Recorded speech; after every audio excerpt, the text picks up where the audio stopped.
The shadows were dancing on the building's golden light when the sunset glowed.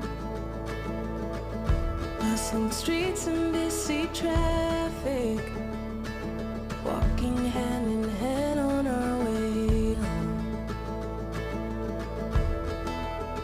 The roads were drawn like something certain, every turn laid out so clear. Felt like love, looked like forever, but I fear we had a paper town. Look good till the ink ran out. I guess we ended too soon. We painted bright blue skies. You were never truly mine. Our map's been torn into this paper town. This paper town. The streets don't feel like home now. All the colors faded, slowly turned to gray. And I thought we had it figured out, but it's just another town we left for dead. The lines we chased have all been broken, every path disappeared. Felt like love, looked like forever, but we're here. We had a paper town. Look good till the ink ran out. I guess we ended too soon. We painted bright blue skies. You were never truly mine. Our map's been torn into this paper town. This paper town.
levitating with you.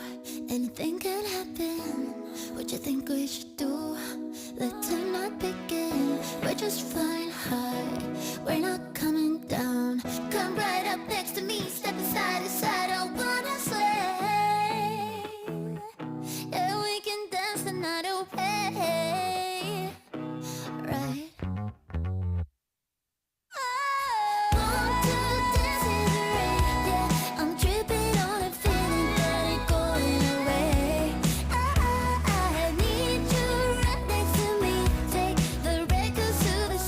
Closer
got to stand up strong.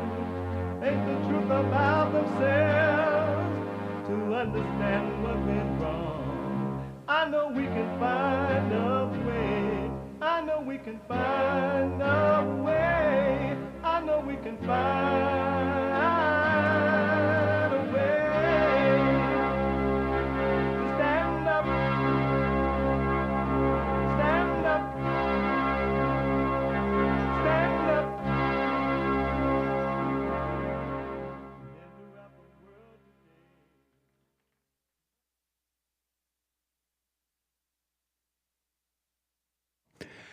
Uniting the races with truth instead of dividing them with lies. We're also rebuilding the family by rebuilding the man. I am Jesse Lee Peterson. Good morning. Hi, y'all. Welcome to the show. I hope you had an amazing weekend. I did. Thanks for asking. Ask. It was amazing. Went by fast. You can get involved by calling 888-7753-773, 888-77-JESSE, JESSE, Jesse. JESSE, Jesse. We have every way that you can watch and support the show listed on jesseleepeterson.com/show. jesseleepeterson.com/show. And if you're out and about, because we are heard around the world by everybody and their mama, Monday through Friday from 6 a.m. to 9 a.m. Pacific time, 9 to noon Eastern time.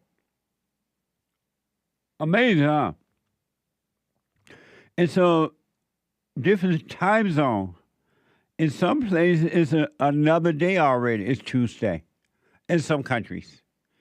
But you can be, let's say you're running around, you got to go to work, or you make breakfast, lunch, and dinner, or working out, or taking a walk, or fighting. A lot of people fight nowadays. Or angry, hateful, and you just irritated. You still could be listening to the show on your iPhone or your iPad. Even if you're the president of Mexico and you're afraid to let Donald, the Great White Hope, bring the military into your country to help fight the cartel because you're afraid of the cartels, you still could be listening to the show. On your iPhone or iPad by calling the listen line on TalkStream Live at 605-615-4131. 605-615-4131. And to donate and have your comments read out loud, go to Buy Me a Coffee. BuyMeACoffee.com/JLP Talk. Or Bond JLP Cash App. Bond JLP Cash App. Amazing, huh? It's Monday. And rainy days and Mondays always build me up. Amazing, huh? Monday, we take all calls.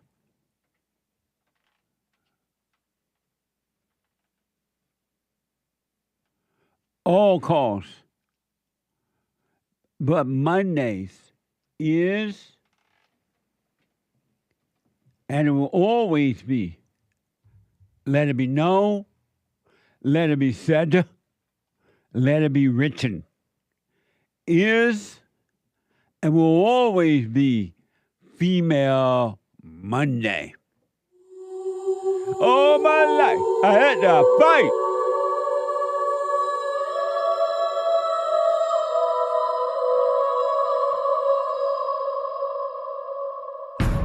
I like to make men uncomfortable. All my life I had to fight. Let women take over. Some of us believe that women are getting paid less than men. I proudly say I'm a feminist. Thank you. You're welcome. Deep You're in welcome. their soul, they want to be home with those babies. We've been lied to for so long. Amazing. What a mess. I have to tell you.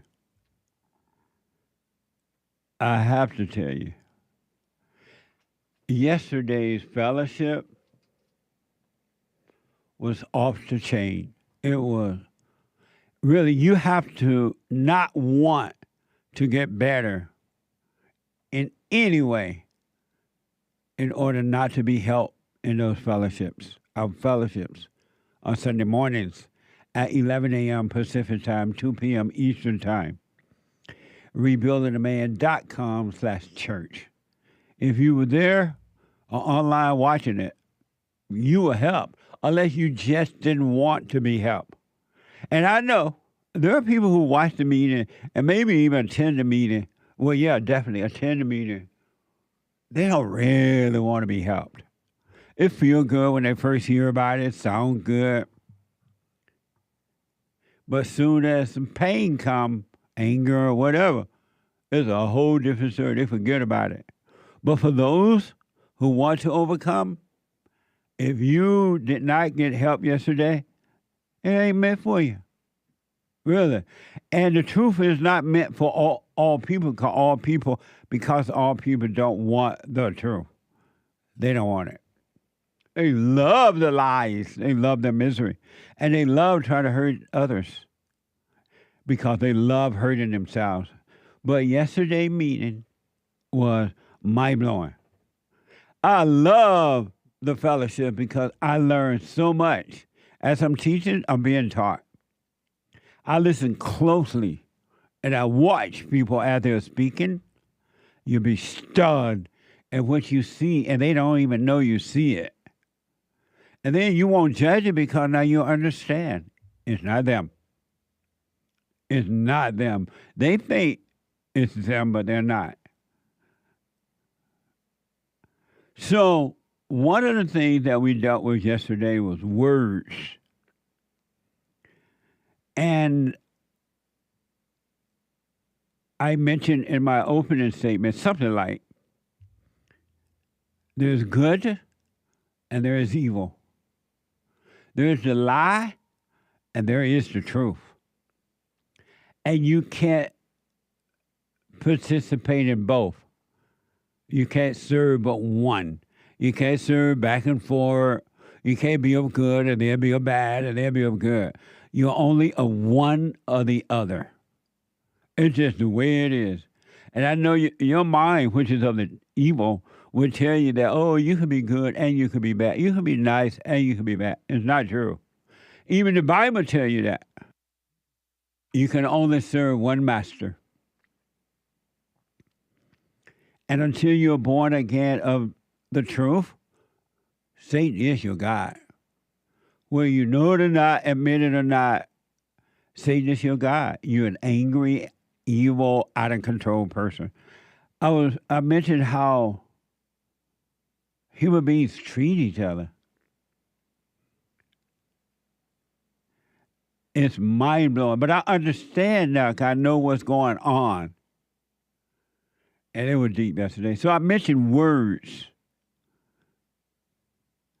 Children of God, children of the light, children of the truth, those who have truly been born again, cannot, will not, is not, will not be affected by words.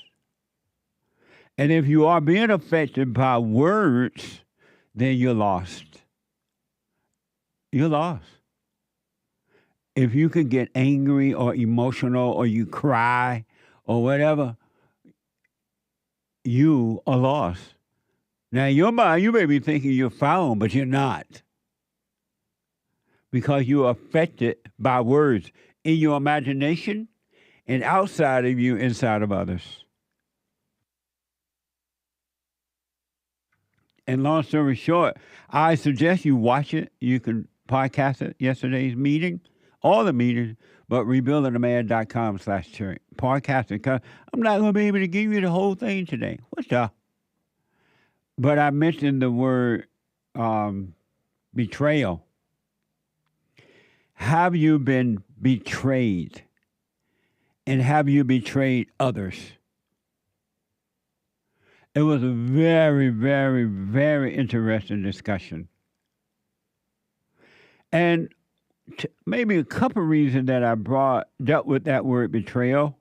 Number one is that hardly a day go by in counseling, when I'm counseling with men and women around the world, either by phone, Skype, or walk-in. Everyone I counsel with have been and are being affected by words. Oh, speaking of words, I got a brand new biblical question. I forgot. The brand new biblical question.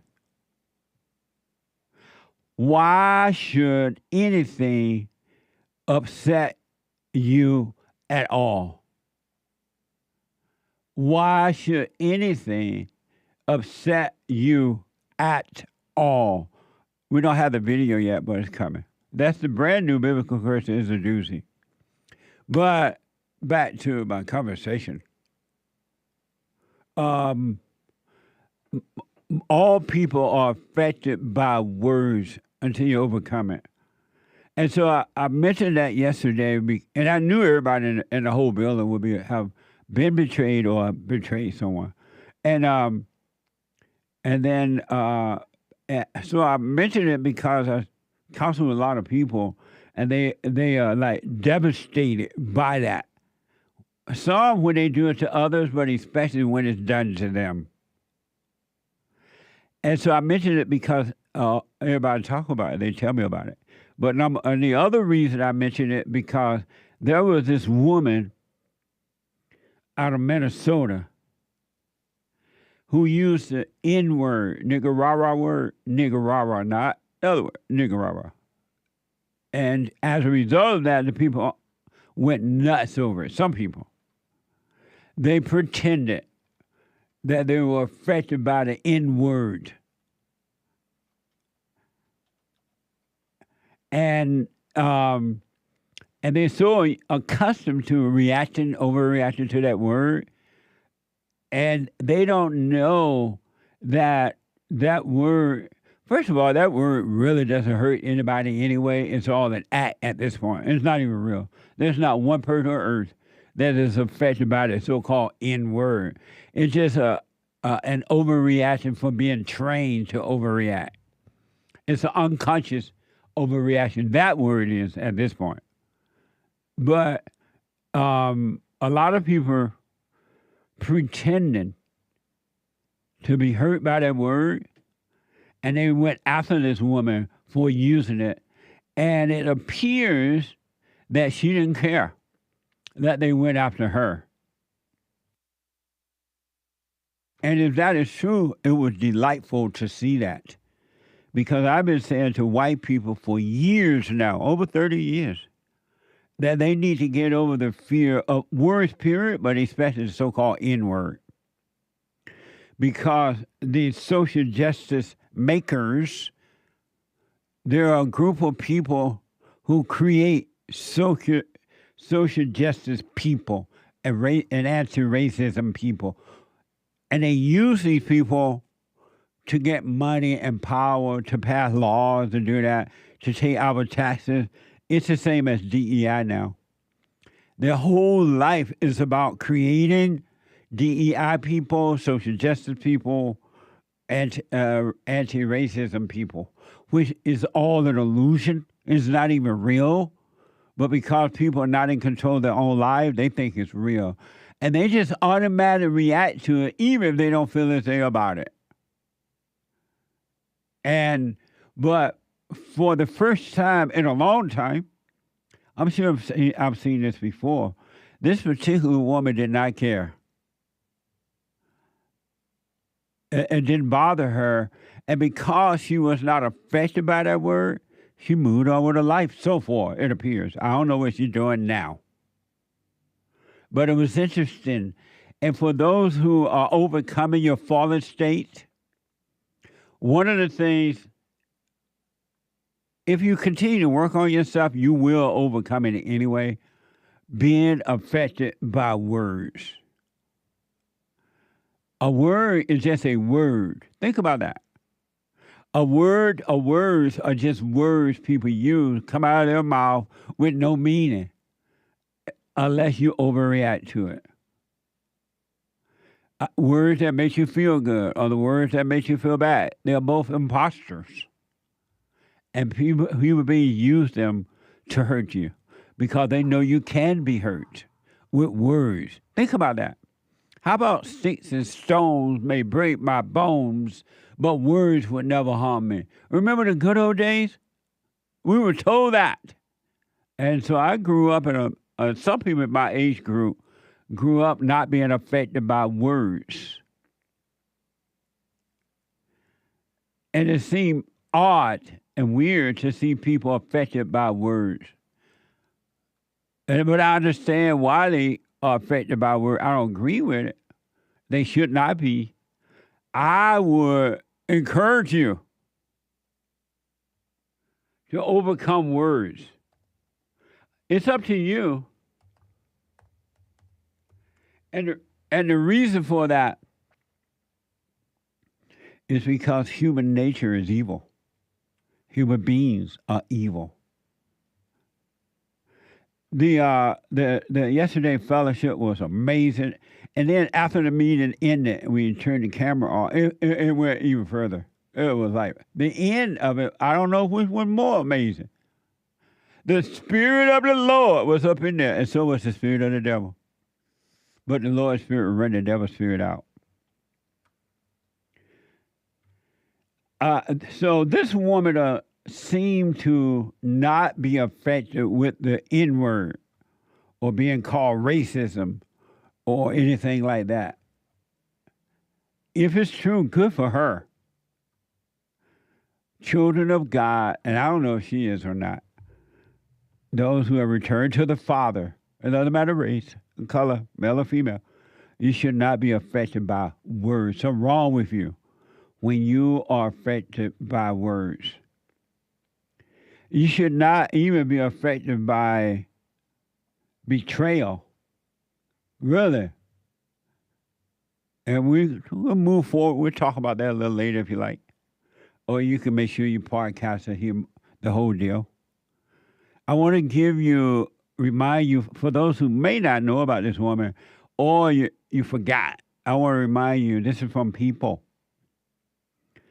A video of this Minnesota woman who has since been identified as Shiloh Hendricks began circulating on social media after she seemingly called a 5-year-old the N-word on a playground in Rochester on Monday, April 28. This is according to NBC News. Watch this. You call him the child? Did you call the child the word? It is my own business. You call him Okay, why don't you have the boss to say it right now again? Okay. All right, that's what you say. Nobody digging through your A little kid just did, you dumb. That little kid, you call him a the little child? What if he acts like one, he's gonna Are you about to hit him? You chase him here? He took my son's stuff. So that gives you the right to call the child 5-year-old and the N-word. If that's what he's gonna act That's like. what you're gonna call him. That's what he's gonna act like. You know, that's a hate speech. And you can be the that. I don't give a Huh. Nice. Okay, we'll see about that, what the internet has to say about you. She doesn't give a S. Amazing, huh? And why all of a sudden the N-word, if she called the child that? Why is that such a bad word? Parents call their children worse things than that. Really? If the parents were to only call their children the N-word, that would be nice. They wouldn't be traumatized. But parents call their children and treat their children worse than that. Believe me. So, but this guy was tripping. And I like the way the woman handled it. It's just a word. And he tried to dramatize. You call a child, 5-year-old child, however old he was. It's hate speech. Because if he couldn't get her with saying you call a child that, then he had to up the wording to hate speech to get a reaction from her to make her afraid again. Human beings are evil and not to be trusted. Anger is evil. Really. And I keep expressing this because I want you to know you can overcome it. It's not about racism, sexism, homophobism, Islamophobism, Debbie Dadism, Allah Wabaism, white supremacism, anti-Semitism. It's not isms. Get to know what's happening. See what's happening inside of you. Then you will understand. You will understand. And understanding will change your entire life. But you got to submit to the truth. You got to let it save you from your false self. You're not your thoughts. You're not your feelings. You're not your emotions. And you're not your body. All thoughts are all lies all the time. What a horrible way to live. Why don't you stop dying and live? Why don't you live? Don't you want to live, have real life, enjoy life, and not be affected by the world, period? The dark world inside of you and the dark world inside of others, outside of you. Don't you want to live that way? Well, this woman, Shiloh Hendricks, has raised over $600,000 in donation for herself on a fundraising page, surpassing the track meet stabber, Camilla Anthony. So here's one image of Shiloh's fundraising page. Correct. Yep. Here it shows surpassing that $605,000 for the Help Me Protect My Family campaign. And what she have to do? Go to court and stuff? To court? The reason why she's asking for this money? Yeah. I forget, but in the whole thing, she just explains how people found her address and things like that. And she names this the Help Me Protect My Family campaign. Nice. And Carmelo here, she got $600,000, and that black boy, Camilla Anthony, who allegedly killed a white twin brother at a track meet. Who take a knife to a track meet? Here's his fundraising page. Looks like $521,000, just under the Shiloh one for the Help Carmelo official fund. Amazing. What this old world coming to? Things just ain't the same. Where's the love? We were created from love to love one another and not hate one another. But everything is happening but love. The one thing that's the most important thing is love, and that's not even existing. What a mess, huh? 600,000 versus 500,000. Good for her. Well, I want to show you the social justice creators. These are not the only ones, but the reason why they create social justice people, because social justice people are used to bring money and power to the ones who create social justice people, which has no real meaning at all, zero meaning, but it raises money. And because people are unwilling to be the leader of their own lives, to be individual and to love one another. The social justice people are making buku money from them because they are not free thinkers. They are puppets on a string. That's why I keep telling you to drop the anger. Anger is hatred, and hatred separates you from truth, from God. It's funny, you can love somebody this morning and get mad at them by lunchtime, and now you hate them. Think about that. You love them, and as soon as they hurt your little feelings or don't go the way you would like them to, you hate them, and the battle is on. It's a thin line between love and hate. First you love me, then you hate me. That's a game for a fool. Break up to make up. What a world. You love them for breakfast and hate them at lunch. And you feel justified. You blame them that you hate them. Isn't that amazing? So here is an example of the social justice people, creators, and why they create social justice people. The Rochester police are investigating, and the NAACP launched a crowdfunding campaign for legal support, social justice, and anti-racism efforts. Watch this. From KTTC reported yesterday that Rochester police are actively looking into the viral video showing a woman holding a small child making racist slurs in reference to another child at the playground who she claims had taken something that belonged to her child. The person recording the video alludes to the child being targeted as having special needs.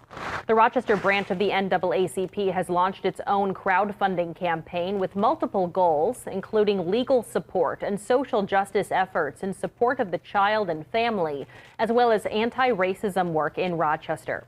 That fundraiser has earned more than $92,000 as of less than a half hour ago. On its fundraising page, the NAACP acknowledged the woman in question's fundraising effort, writing, quote, "Many of the comments from her supporters celebrate and justify her hate," end quote. The NAACP goes on to say, quote, "Let's turn outrage into impact. Stand with us. Stand for this child. Justice must be served," end quote.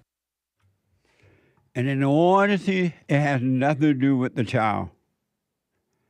It's all about the social justice encouragers raising money for themselves. They get money and perceive power from that. But because the people are not in control of their own life, they cannot see, they let themselves be used by the NAACP and others. I encourage you to wake up. You are asleep. Wake up. There's no such thing as social justice or racism. If the shoe was on the other foot, if this had happened to the white woman, some black woman called her child a white so-called bad name, would the NAACP be trying to raise money then? Here are responses from black women about this situation. Watch this. Oh, we'll do it after the break, I'm told. Let me take a break. That's amazing, it's a break. It's a spiritual battle, folks. And I want to remind you, never, ever, never trust an angry person. Now, don't walk around with distrust on your face. But see the anger in yourself so you can overcome. You're going to see it in an angry person and you know not to trust them. They will turn. 888-77-JESSE. Back in a moment.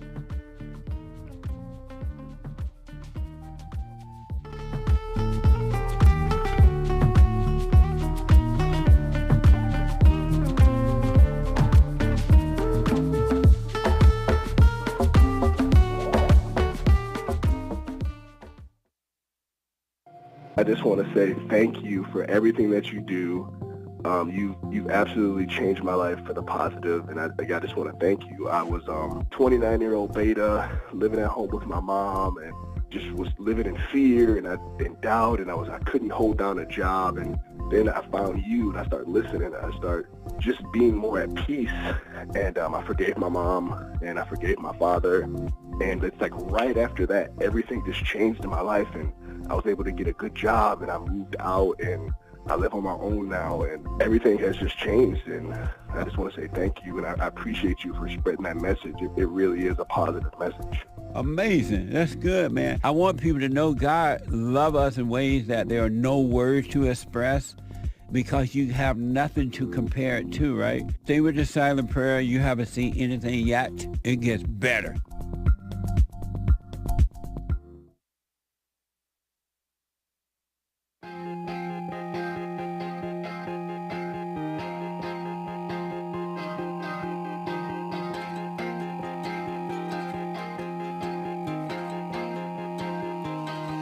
There she goes again.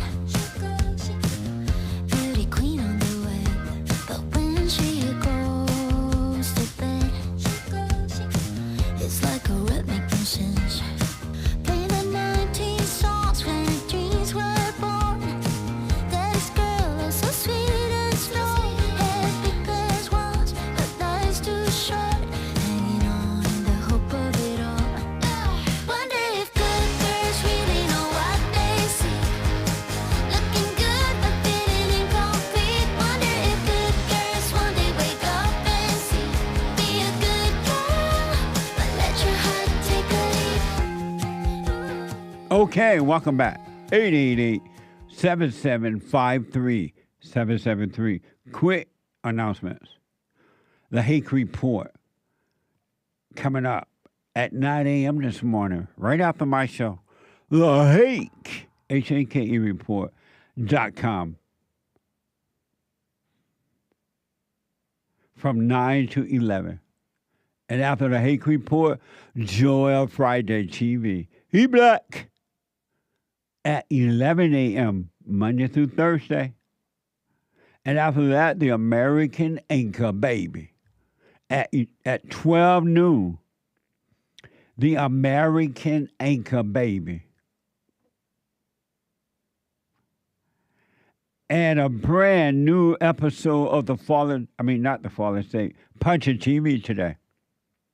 A brand new episode of the Punchie TV at 2 p.m. What the? 2 p.m. Pacific time. Watch this.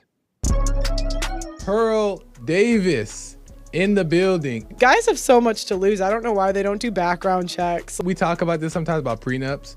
Like, I'm against the prenups, but typically everybody else is for the prenups. To say that there's no exceptions is to say that everyone's cooked. You guys fall for everything. They're like a good-looking little family, though. She's a decent person right now. Do you think women are happy like this? They're super happy. I don't really see a difference between traditional, like, conservative women and porn star women. They divorce just the same. What's wrong with the men that the men cannot recognize they're being played? I'm not trying to come at you, but you see the market. Why don't you want a prenup?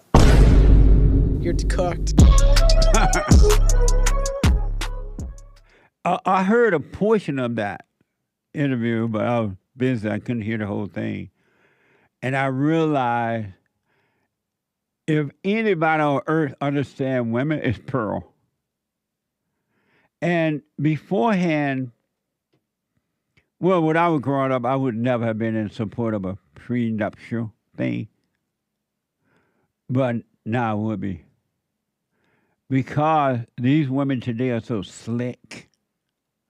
They can read you.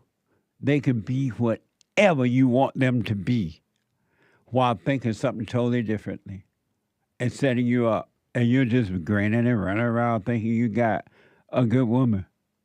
You think you've been blessed.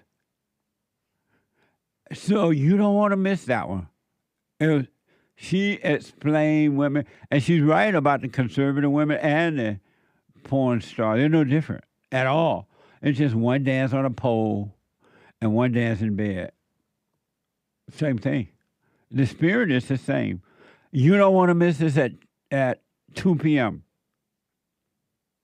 I can't wait to see the whole thing. I haven't seen the whole thing. I just saw some of it and then the promo. All right? But I know Pearl. Punchie TV. Punchie.tv. On YouTube there. And Punchie. Also, you can put shop at JessieLeePeterson.com/JessieLeePeterson.shop. The merch are there too. All right? Amazing stuff. At 2 p.m. You're going to love this one. You're going to be like, what the? Amazing. I want to quickly show you this NAACP so-called crowdfunding campaign under the pretense they want to social justice stuff, help the social justice people. When will we run out of social justice people? It's been going on for 70 years now, and they keep giving it different names. Remember when it was called civil rights? And then it was called affirmative action. Then it was called reparations. And then it was called social justice and DEI. It's never going to run out because the creators of these titles will not let it run out. If it runs out, then they'll run out of money and so-called power. It's all about that and nothing else. Really, I promise you that. It's not real. Here's the responses from black women concerning this Rochester police investigation and the NAACP. Watch this from TikTok. Ooh, the way I would have rearranged that face if I was in front of her. The way I would have rearranged that face if I was in front of her. I said it in my previous post, but I hope and pray that they find your location, and I hope they dog walk your stupid. And you guys raised $250,000 for her? I am beyond disturbed. White people should not be forced to live among monkeys.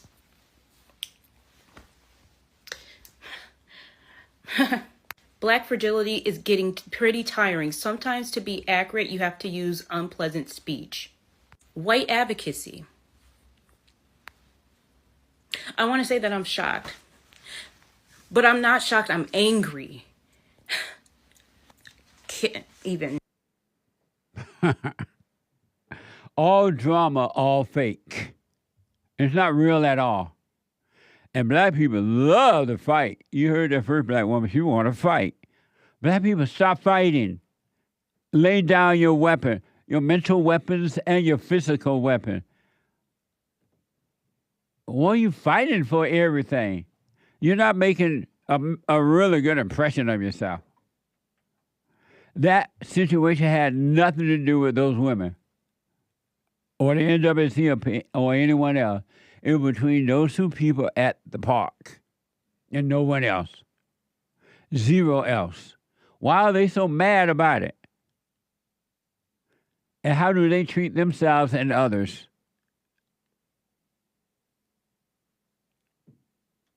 Why are they so mad about it? Amazing, huh? Here's another response from a black woman concerning this from X. And in 2025, this is what you do? And the fact that you did that when that little boy's parents were not around, they were not present. What kind of person are you behind closed doors? Like, I'm fearful of your children, and I hope that they get removed from your care because you are breeding something that a monster. Go to her GoFundMe, report people on that, get it shut down. She doesn't, $100,000? $100,000 because you're racist? Minnesota was never great. Minnesota's like the fourth racist state in the states. It's so interesting seeing these black women respond this way when they're mean and nasty, evil. They destroy the man's children. Look at all the young black boys and girls, how violent they are, how angry they are. And so these people pretend to be upset at one woman saying something to one child, allegedly. And they pretend to be so upset when they destroy their own children. Go figure that one out. They're so emotional. They're just upset. Are you afraid of your own children? I want to know, black people, are you afraid of your own children? The ones that you have destroyed. Think about that. But, oh, they want to fight. Oh, if I was at that part, oh, Lord, oh, Jesus. Why your kid out beating up police, robbing white people, cussing you out, and hating their father because of you. But you scared of this woman. You want to go after this woman. Think about that. It's all an act. It's a social justice setup. It's not real. It's not real. One other quick one. This may or may not, you may or may not remember this story. This is from WRAL. I want you to know all those women and the NAACP and the investigating and the fundraising for these people, it's all an act. It's about power and wealth. Fake power, but power and wealth. And they want to keep you on the run, white folk, so they can take every dime that you have. Get over that word. This woman's apparently getting over it. Get over these people don't care. Black people don't care. Look at the country. They elect people like Jasmine Crooked. Think about that. Maxine Waters, the Wicked Witch of the West, with the low IQ, and others. And they are afraid. Social justice people are being used. And they always pass like new laws for social justice. And one law had nothing to do with the last law they passed. It's just taking your money. Another program. They're bringing money. But you might remember this story from WRAL. A Tuesday night dinner at a North Hill restaurant ended in accusations and a racial slur. And the Riley woman who uttered it says, she would say it again. I'll say it again. Watch this from WRAL. David, that's right. It happened right here yesterday evening during happy hour. The woman who used the racial slur told me today she will not apologize for her language. And in fact, she said she would use the same word again. Just like everybody else. This minute-long cell phone video shows an encounter between customers at the Bonefish Grill in North Hills. This person had the audacity right here to come to our table and tell us that we are the rudest people that she has ever met. Look at her. Then the woman, who we now know as Nancy Goodman, calls another customer the N-word. You're too loud. We're too loud. In your opinion. Let me show you my money. It's just as green as yours. Right. Oh, you're so stupid. We found Goodman at her home. I'm a 71-year-old woman who lives in Raleigh. I suffer from tremendous anxiety. She says that anxiety and the women's behavior pushed her to act as she did. I'm not going to say I'm sorry to them because they kept pushing at it. So, and that's all I'd really like to say. What about your use of the N-word? I used that word because they forced me into it. Do you see how that's incredibly offensive? Yes, I do. That's why I said it. Of course. And this woman reported the news like it's breaking news. Like Trump caught another illegal alien and deported him, and the world falling apart. That woman's from the good old days when white people were not afraid. Remember those days? Well, y'all might not remember, y'all young. But there was a time in America when white people were not afraid of the blacks. She reminds me of that. And here's how black women reacted to the white woman saying she'll repeat the racial slur. Watch this from WRAL. I would say it again to them. She says she would use that word again to you all. Wow. Wow. That's sad. Wow. Shonda Stewart is the one who took the cell phone video. Her friend, Lakeisha Shaw, is the one who was called the racial slur. I don't care how you feel like we should have been acting. If I was standing on the table with 3 heads in a purple jumpsuit, nothing justified you to come to my table and call me a stupid. Goodman says she regrets not asking management to tell the women to be quiet, but she made one thing clear. So you're not sorry about saying the N-word? No, no. In a statement, Bonefish Grill tells us we do not tolerate hate speech or disrespect in our restaurants. They added that they are reviewing the incident to see how they can do better at de-escalating situations in the future. Amazing.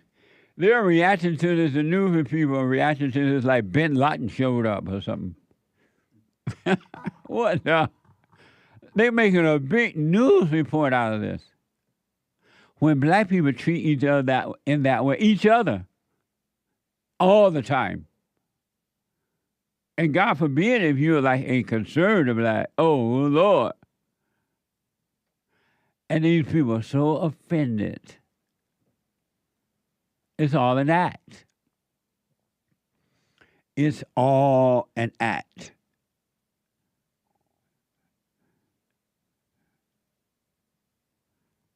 Black people, why don't you tolerate hate speech, so-called hate speech? Stop reacting. When you start reacting to you saying that about other people and treating your own children in that way, you'll start reacting to anyone. It starts with you. The beauty about life, the change starts with the individual. They're like, oh, no. Amazing, it's all an act. Social justice people are the worst people. A social justice person or people are weak. They're weak people, and that's why the NAACP and others, the creators of social justice people, they use them. 888-775-3773. It's a spiritual battle, and it starts with you. The individual.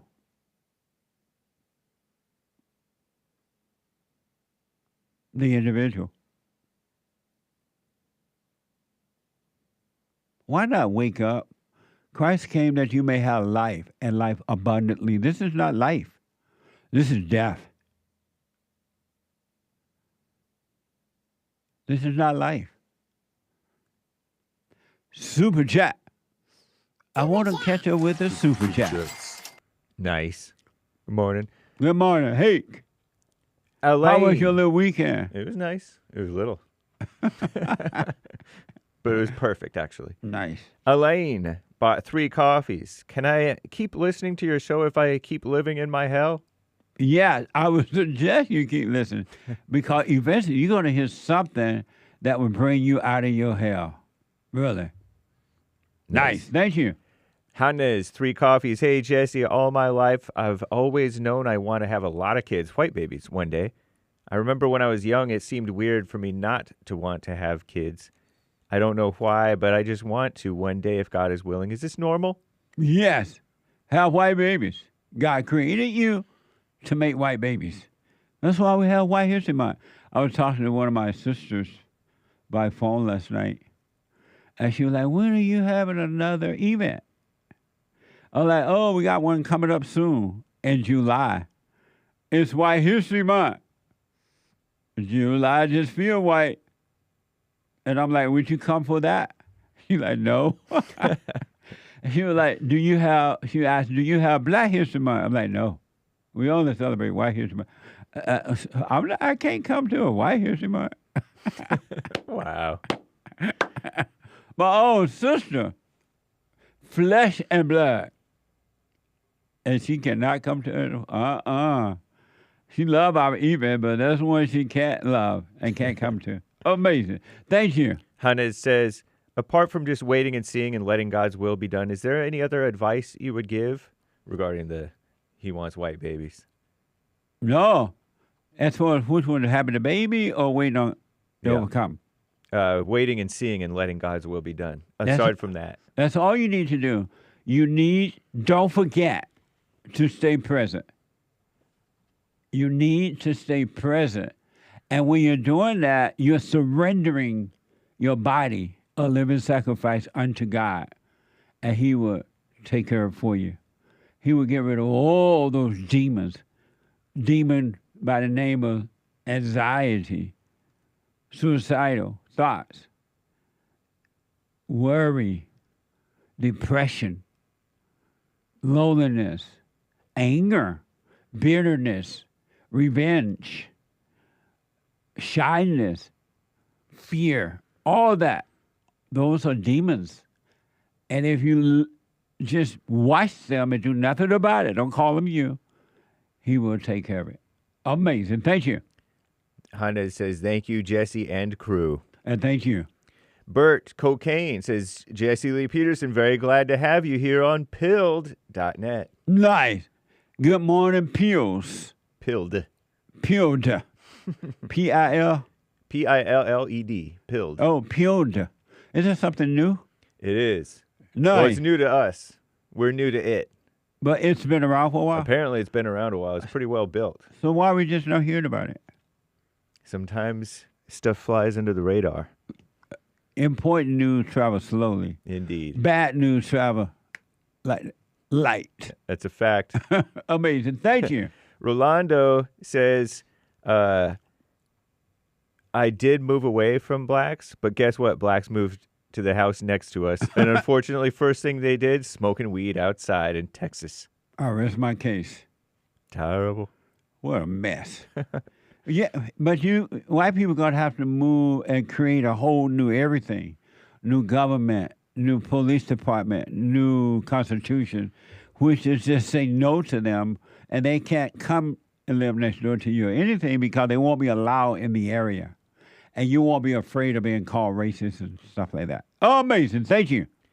Marina says on X, the live stream the other day, heard you on InfoWars. God has blessed you, man. I'll certainly be following you. Thank you. Thank you. You stay with it, and stay with it. Amazing. Thank you.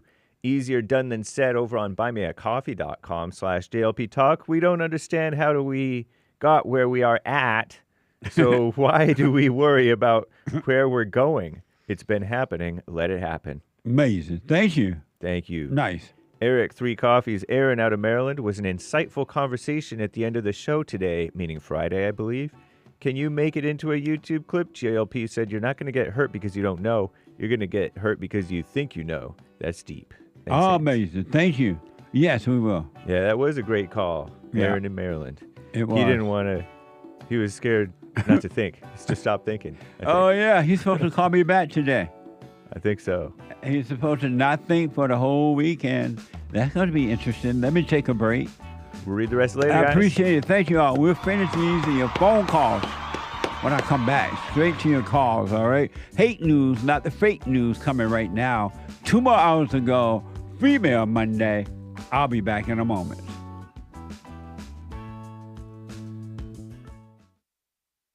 Now, I totally disagree with the way things are going, but you can't be angry because that's what the enemy wants. He wants to control you. They do things to make you mad so they can control you. It's like being married, and the wife would do things to make you mad, or she'll do things to make you feel good. And men do that to women too when they want something from the woman, especially sex. They'll make her feel good, or they'll make her angry.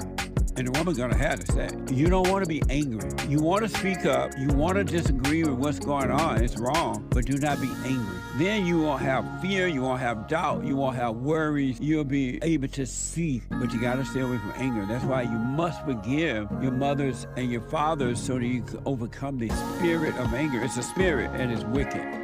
Nothing good in anger because it has no love, folks. You need love to defeat evil. And love is not a weakness. It's a strength. It's from God. It's His nature.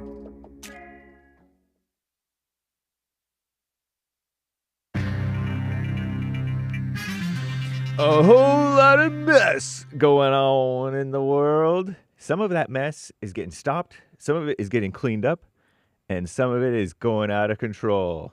We need Alcatraz back, and Trump may be bringing it back. This is the end of hour one of the Jesse Peterson Show. It is Female Monday. Everybody loves Mondays, and everybody loves the females if they love anybody.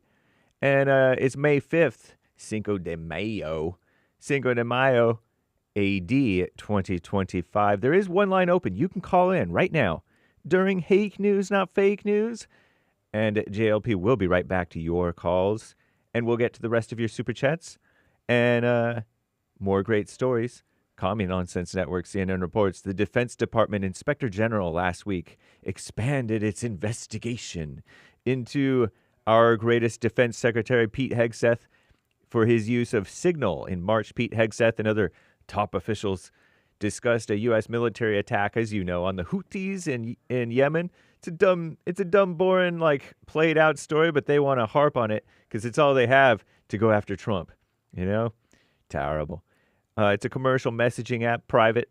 Conversation inadvertently included a journalist, a liberal, scum of the earth. Terrible. In April, it was revealed Pete Hegseth had created a second group chat on his personal phone, allegedly shared details about those same airstrikes with at least 12 people, including his wife, brother, and lawyers. Doesn't sound like such a bad thing. It's not right, but it's not bad. Investigators also looking into how information about the military strikes was transferred from his secure communication system, Signal, whatever. And Lady Gaga, police in Rio de Janeiro foiled a possible attack on a Lady Gaga concert over the weekend. The free performance of Rio's Copacabana beach, it was on that beach, was attended by roughly 2.1 million supposed concert goers. 2 people arrested on suspicion of planning the attack to gain notoriety on social media. Wow. This doesn't sound like a crazy attack. Maybe it is a crazy attack, potentially. According to authorities, the pair pretended to be fans of Lady Gaga and allegedly tried to recruit teens to use improvised explosives and Molotov cocktails on LGBTQ+ people at the event. Suspects part of an online hate group, they call it, that aims to radicalize young people to promote the dissemination of hate crimes, self-harm, PDF mess, and violent content, so said police. The alleged leader of the group was arrested for illegal possession of a firearm, while a teenager connected to the thwarted assault was arrested for possession of child pornography. Terrible. Where is Rio de Janeiro? Is that the one that's in Brazil? I better check, just to check. Yep, it's the capital of Brazil. Terrible. But not terrible, Alcatraz. President Donald J. Trump announced plans to rebuild and reopen Alcatraz, quote, to house America's most ruthless and violent offenders, with a capital O, offenders, unquote, in a post to his social media website known as Truth Social, which Commie Nonsense doesn't want to promote. Trump stated he was directing the Bureau of Prisons, the Department of Justice, and the FBI and Homeland Security to reopen the famous former prison, Alcatraz, located on an island on the rock off the San Francisco coast. Alcatraz closed in 1963 because it was too expensive to run. Because, it's offshore. It's like almost a mile and a half or more from the shore. According to the Bureau of Prisons, it would take an estimated $3 million to $5 million to restore and maintain the prison. That doesn't sound too bad. And it doesn't include daily operating costs, of course. Currently, Alcatraz serves as a tourist destination run by the National Park Service. In a conversation with reporters later Sunday, Trump appeared to downplay his post and he said reopening Alcatraz was just an idea he had because of radicalized judges, so-called judges, who want to ensure that migrants being deported have due process. Scum of the earth judges, deport them too. I'm James Hake. Now back to JLP, Hour 2.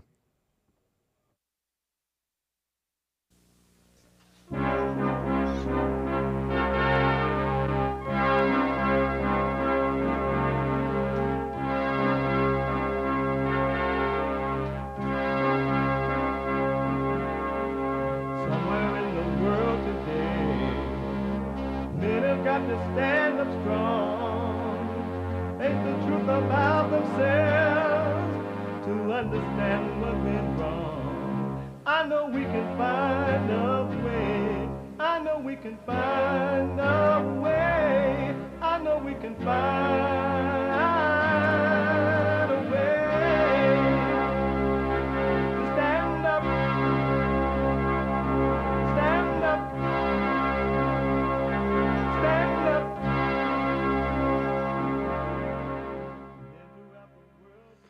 Uniting the races with truth instead of dividing them with lies. We're also rebuilding the family by rebuilding the man. I am Jesse Lee Peterson. Welcome to the second hour of the show today. You can get involved by calling 888-7753-773. 888-77-JESSE. And my brand new biblical question. It's a doozy. It's a mamma mia. It's a hola. It's an amazing question. Why should anything upset you at all? Why should anything upset you at all? You should really examine yourself about this one. It could blow your mind. Why should anything upset you at all? Amazing, huh? We have every way that you can watch and support the show listed on jesseleepeterson.com/show. And if you're out and about, you could be listening to the show on your iPhone or iPad as it is happening. You can podcast, but no matter where you are and what you're doing, you can listen on your iPhone or iPad by calling the listen line on TalkStream Live at 605-615-4131. 605-615-4131.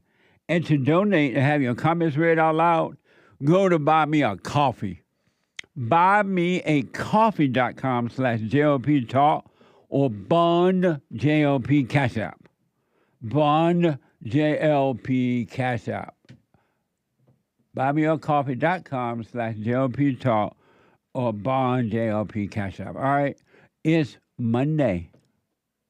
And every Monday is, and we take all calls, but we take the females' calls as they come in.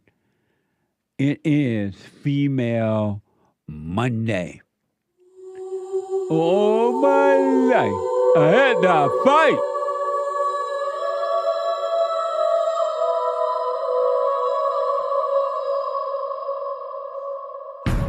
I like to make men uncomfortable. All my life I had to fight. Let women take over. Some of us believe that women are getting paid less than men. I proudly say I'm a feminist. Thank you. Deep in their soul, they want to be home with those babies. We've been lied to for so long. I want to be home. Yes, you have been lied to. Let me go to Germany and talk to JAMIL. JAMIL, welcome to the show. You're on the air. Hello, Jesse. How are you? All is well, JAMIL. Amazing. Yeah, I wanted to talk to you about church yesterday. It was a really great church, and I was really especially interested in talking about betrayal. Okay. It was amazing fellowship, folks. RebuildingAman.com/church. Check it out. Go ahead. I had a situation happen to me where I had a roommate for a couple of years, and before we became roommates, I thought it was going to be a really good situation. And then as soon as we became roommates, he started like partying and doing drugs, and I couldn't get him out of the apartment because we signed the lease together, and the rules are like complicated here in Germany. What ended up happening was that he kind of like abandoned the apartment and kind of scammed me out of money by paying rent, and I'm like still stuck in that situation. And like when that happened to me, my thoughts were going crazy because I didn't see what I could do about it. but my thoughts were just like plaguing me with like, do something, or like take revenge, or like hurt him in some way. And I really couldn't see what to do about it at the time. But I remember that I was walking down the street and these thoughts were just going through my mind. And then I was like, man, I'd rather just let him like do whatever he wants, like not get my money back and like not do anything about it, instead of just keep having these thoughts or taking any type of revenge on him. I'd rather just take the loss and deal with it, you know? And as soon as I decided that, all the thoughts went away, and I was completely fine. And even people who knew us and they were asking me about the situation, they'd obviously like, oh, why don't you do something about it? Blah, blah, blah. And I was like, I'm completely fine. Like, you guys don't know, but he's the one that's hurting himself. JAMIL, right? Yeah. That is a powerful point. That's amazing. And you make such a good point. I hope the whole world listening and understand. The problem wasn't what happened to you. It was what you were thinking about it, how you thought about it.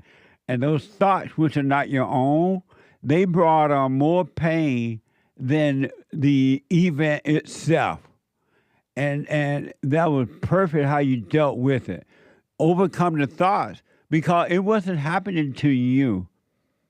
It happened to your ego, and the ego was trying to make you mad and make you get revenge and make you do this, but you gained more than what you could have lost by overcoming those thoughts and not going after him in a revengeful way. That's powerful, man. That's amazing. I really did like gain a really, really nice thing that I can't even explain to people, because a lot of people knew us because he was my roommate, and even people who are my friends, like they're still asking me about it. And when I'm saying like I'm not gonna do anything about it, they would get mad at me. I'm like, why are you getting mad at me for? I'm choosing to deal with it in this way. Why are you getting mad at me? Amazing. I didn't understand it, so I'd rather just not talk to people about it, because I mean they can't help me anyway, and I don't know. That's I'm right. completely fine. It's just like I lost some money, but I'm actually like quite fine, and I'm doing, in some ways I'm doing even better now. Absolutely, man. See, we've been taught wrong. Every person on earth been taught wrong as to how to live. And the world teaches you to go after someone, get revenge, be mad, gossip, and do this and do that, right? God tells you to lay your weapon down and forgive, and do not get revenge. But the world teaches you to do it the wrong way. And that's why those other people, even though it had nothing to do with them, they're getting mad at you because you didn't do it the wrong way. They want revenge. That is amazing. You stay with it, stay with it, stay with it. Watch those thoughts, stay present. You haven't seen anything yet, man. There's so much wisdom in that, it will blow your mind. Thank you. And I have another question about church. At the end of church, you were talking about conscious decisions, and you said you were never made one. And I was wondering, like, when I decided to just give up, like, doing anything about the situation, and when I do that in other situations where I'm like, I don't know what to do, but I'm just gonna deal with it and take whatever happens to me, you know, the feelings or the pain of it, and I'm just gonna deal with it without, you know, looking for something else. Absolutely. I would call that a conscious decision. What happens is because there is no you, and you cannot and have never made a decision your whole life, you are always influenced by evil, the spirit of evil, which is anger, which is hatred. And now that you're overcoming and you're becoming conscious, you are influenced by the mind of God, by the voice of the Spirit of God. It's not you making a conscious decision. There is no you to make a decision. We cannot. Yeah, especially because sometimes. Sorry. Go ahead. I was just gonna say, sometimes really, like I'm feeling something or I'm going through something and I have no idea why. I'm really like, I don't know why But I just know that, I'm feeling like something isn't right at the moment, and I just don't know why. It's because of something that happened in my life, but sometimes I really don't catch it, and I'm just like, I really don't know what to do right now. Well, from now on, when those thoughts and feelings are there, because you can't have the feelings unless you have the thoughts first. Don't call it you, it's it. Those are evil spirits reacting in your body. Don't call it you and do nothing about it, but see it.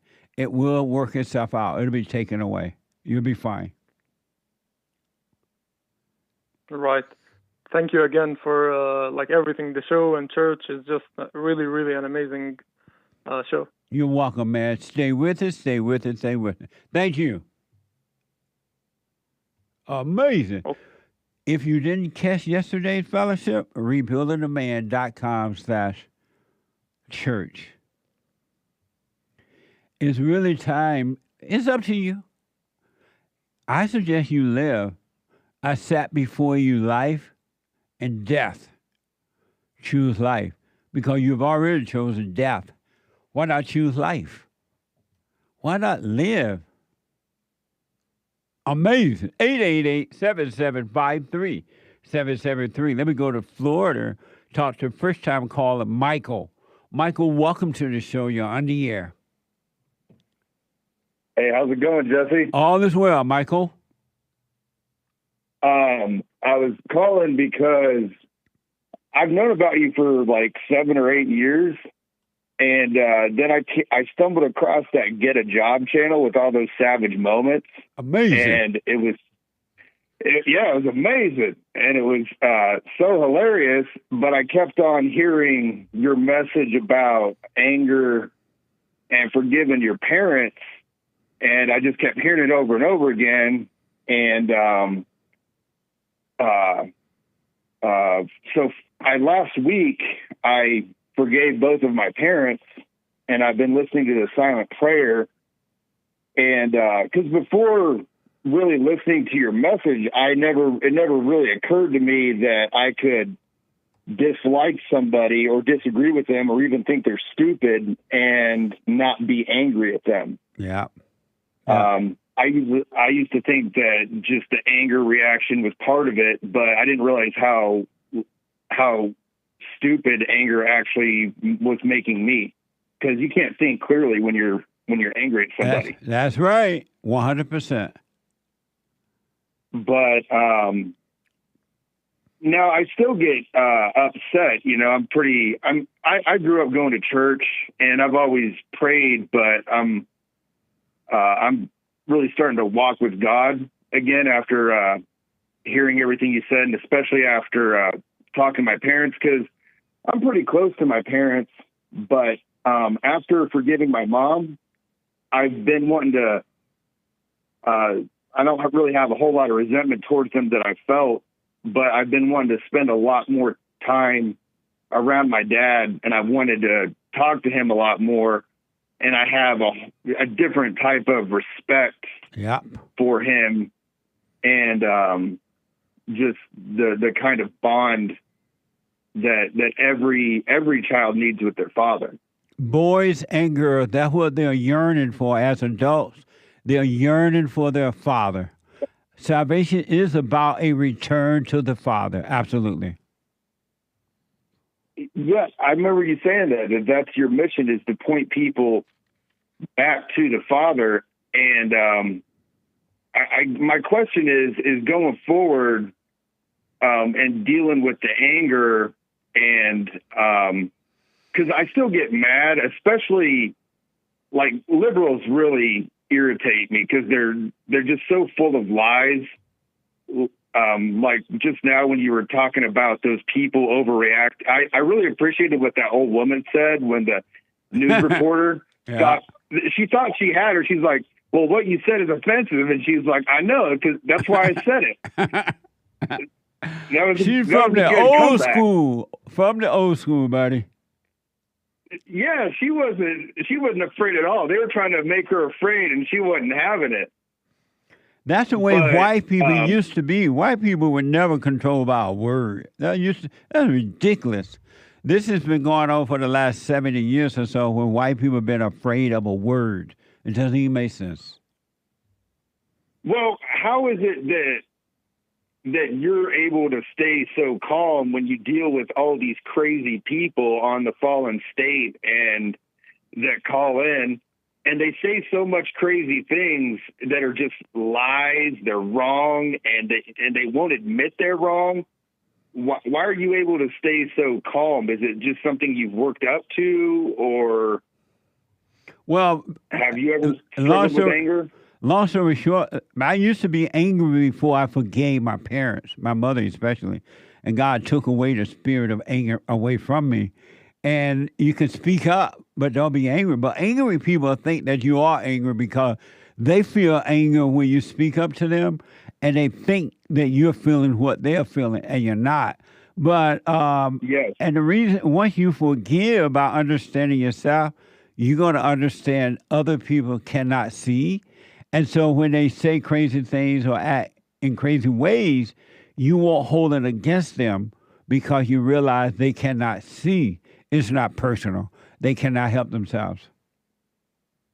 See, that's the big thing I hear you keep saying is that you look at people and you see them saying awful, terrible, lying things that are just of the devil, yes. But you don't get angry at them because you understand that, I don't know, it's not them or something. They're deceived. And you will too if you stay working on yourself, you practice staying present, you will see, just as you couldn't help yourself when you were angry like that, you thought you had to be angry to speak up, you had to be angry to do this, protect yourself and all that crap.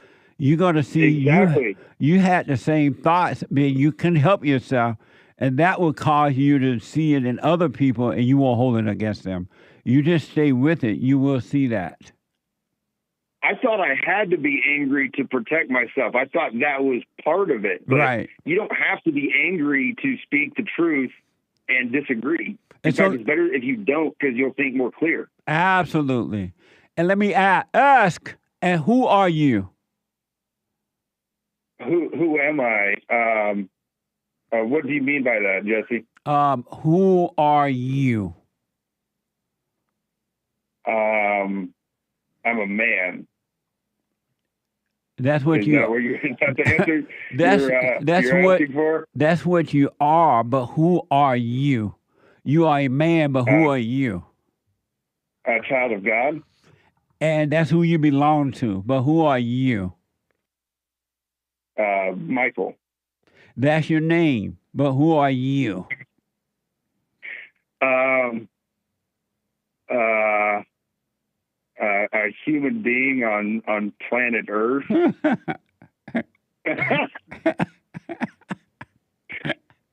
Oh. I don't know what answer you're looking for, man. I'm looking for who are you? I'm someone that wants to walk with God and have peace and have a bunch of white babies. So let me ask, when you said you get mad, when you got mad, you thought it was for you protect yourself. Who who was getting angry? It would depend. I used to get a lot more angry at my dad than I did. I know, but when you said you were angry, who were you talking about? I was thinking about, I have some friends who are... Michael, when you say you, referring to yourself, you said, I still get mad. Who are you talking about? About myself. And who is that? Me. And who are you?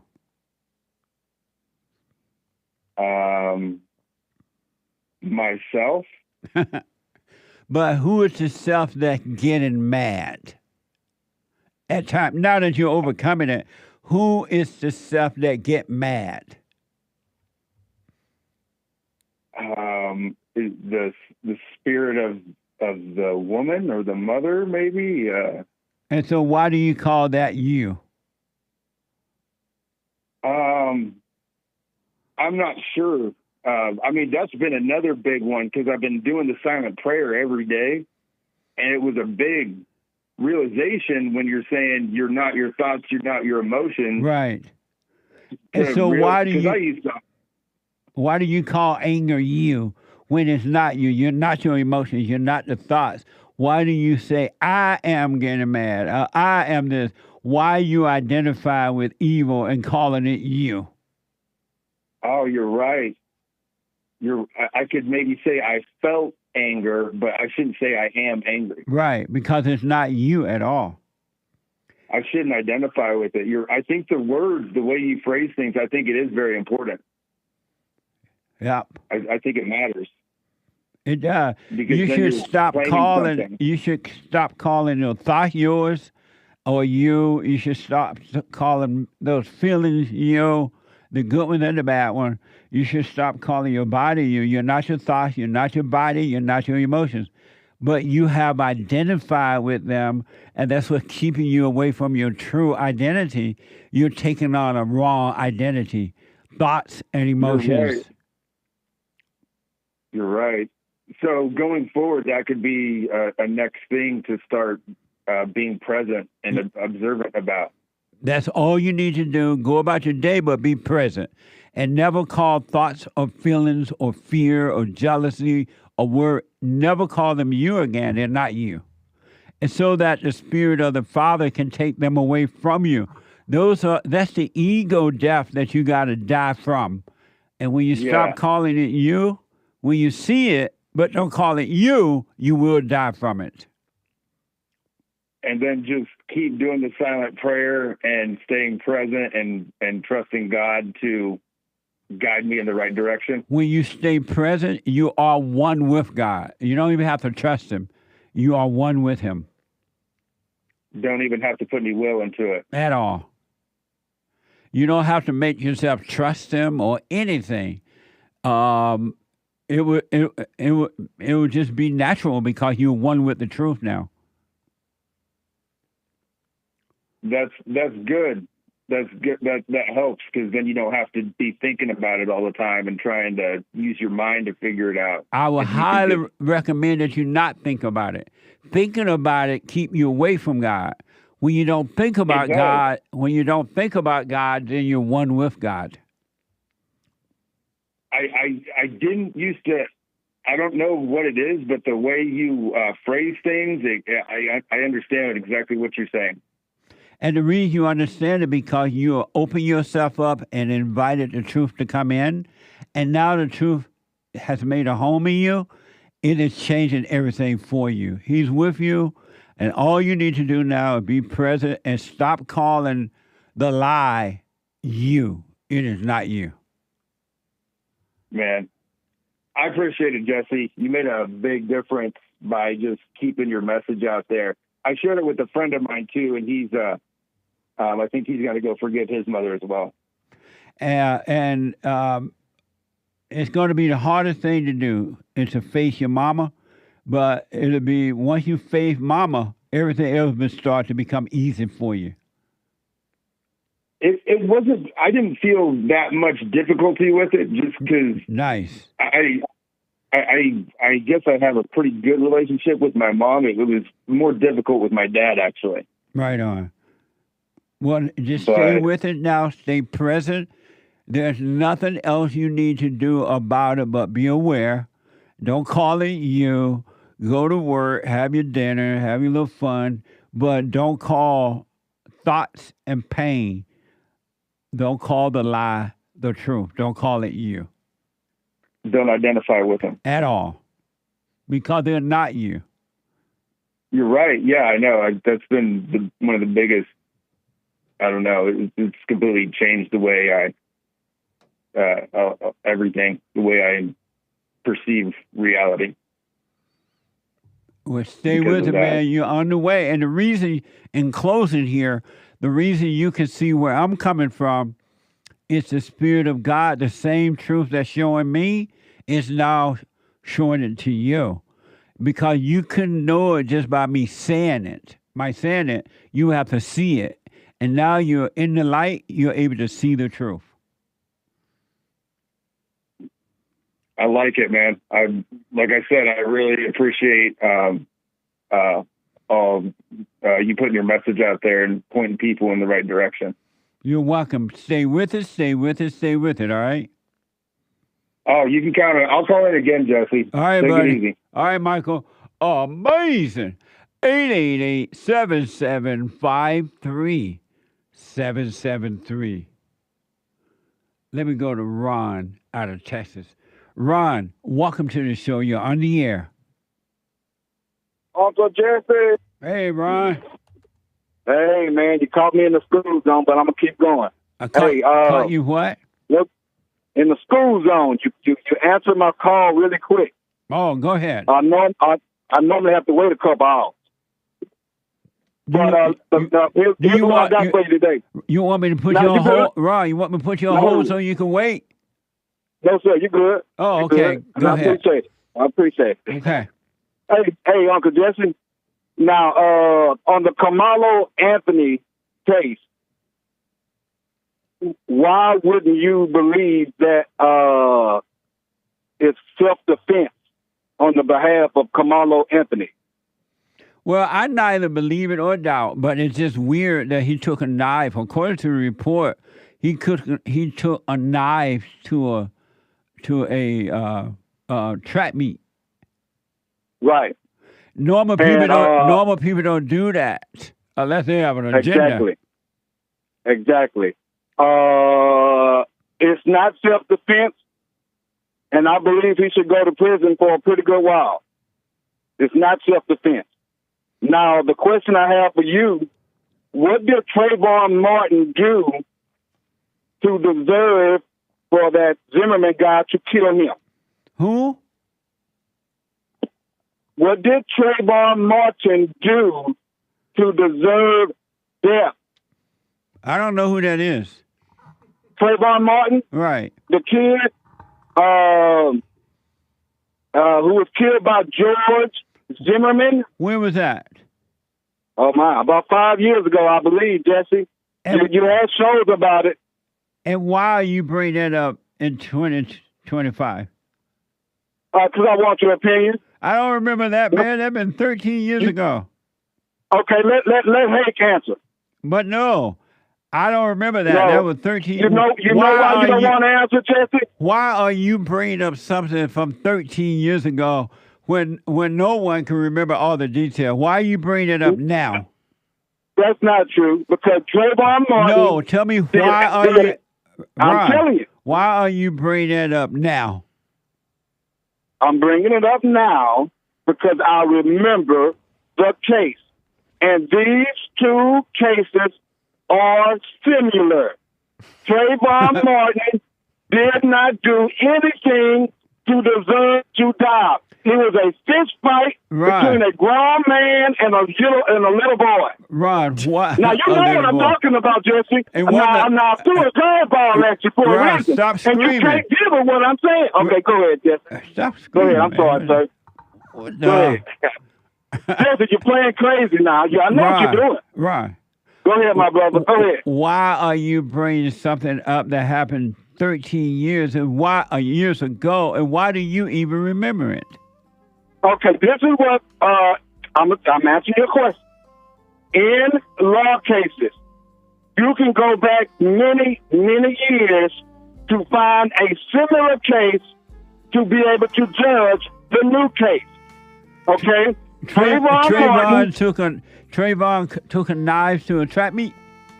No, sir. Trayvon Martin, a little kid. But why are you a lawyer? Please let me answer. He wasn't no little kid, but are you a lawyer? Sir, please let me answer. Are you a lawyer? 17-year-old boy. Are you a lawyer? Yeah. Yes, I am today. Are you a lawyer, Ron? I am today. Ron, are you a lawyer? Sir, please. Thank you, Ron. I got to take a break. Right back in a moment. Steve, thank you for calling and thanks for holding. How have you been helped by the show? I'm going to tell you this.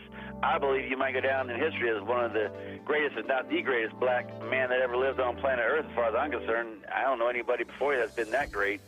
You know, freeing the slaves is one thing, but you've been freeing people of their mind, which matters, it should be anyhow, to you more than anything else, because with the mind not being right, there ain't nothing else going to happen right anyway. If you can doubt every thought because you're not your thoughts, if you can doubt every thought, knowing that you're not your thoughts, you don't create them, they're not from God, that they're from the deceiver, the great deceiver, Satan.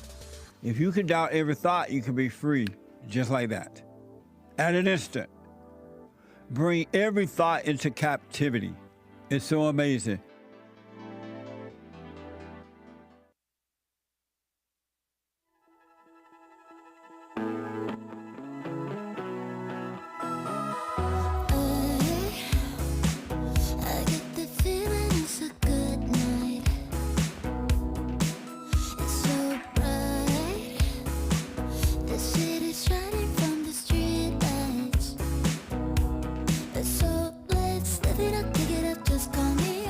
Female Monday, 888-7753. 773 888-77-JESSE. My Mother's Day is coming up. I think Sunday. Am I right? Yep. I always love my mama. She's my favorite girl. A mother love is so special. It's a kind of love that will kill you until the day you die. My mother taught me how to say, okay, mama, thank you, please. Oh, mama, my heart belongs to you. Mama Day is coming up Sunday. You better get your cameos in for mama. Shout outs to mama. I would do them for you. Birthday shout outs. Mama Day shout-outs, thank you, Mama shout-outs. Whatever the shout-outs are, I'll do them for you. Encouragement shout-outs, weddings, whatever they may be. And so we have a special going on for Mama's Day shout-outs. Go to Cameo, cameo.com/Jesse Lee Peterson. cameo.com/Jesse Lee Peterson. Mama shout-outs. And don't forget your Punchie's coffee. Good. I got to stop eating too much sweet. Why do you look at me when you think of that? I've been eating so much sweet lately, it's not even funny. People always send us goodies. And it just made me want more goodies. Cookies and donuts and all kind of stuff. But anyway, Cameo, CAMEO. .com/Jesse Lee Peterson. And check out Punchie's Coffee along with the merch. We cannot ship the coffee overseas, but we can ship merch around the world. Hats, mugs, T-shirts, all kind of amazing things. Go, and the coffee is good. And every dime of the coffee goes back to Bond. Everything does, really. The merch and everything. Go to JesseLeePeterson.shop. JesseLeePeterson.shop. All right? Amazing. 888-7753-773. Let me go to Juan out of Florida. Juan, welcome to the show. You're on the air. Hey, Juan? Yes. You're on the air. Yes. Thanks for having me. Yes, sir. I called in last week talking about my family, if you remember. I do. Okay, normally, yeah. You never ask a black man if he remember, but I do remember your situation. Okay. I was wondering if it is beta to not face your mother like in person. do I have to go to her face to face and tell her that I resented her and I'm sorry? If Does it's it have possible, to be in? if it's possible, and you won't be hurt physically attacked or anything, it's better to do it so you can face the fear and overcome the fear. You can do it by Skype or something like that if you want to. But if you have no other choice and you have to do it by phone, you can do it by phone if you have no other choice. Yeah. I wanted to have the full effect. Like you're talking about, you need to be an alpha and face your fears. In my situation, you don't need to be an alpha to face your fear. You need to be weak and face your fears. You need to be a beta male and face your fears. Oh yeah, I mean, talking about right now is putting me on the spot. Like you're saying, is like that beta fear thing about my mom and talking to her in this manner is I don't know if I can do that in person. Yeah, it's just. Why can't you do it in person? I just feel like it's going to be dramatic in some way and a waste of my time. How would it be a waste of your time to forgive?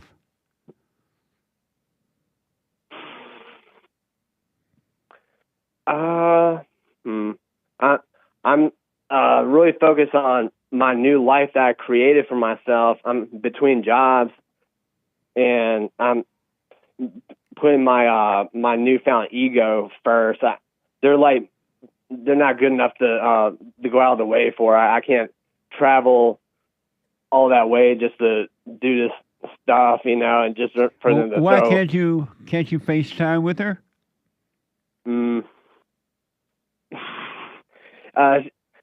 She chose not to be in tune with the internet and FaceTime or whatever. Can you phone call her?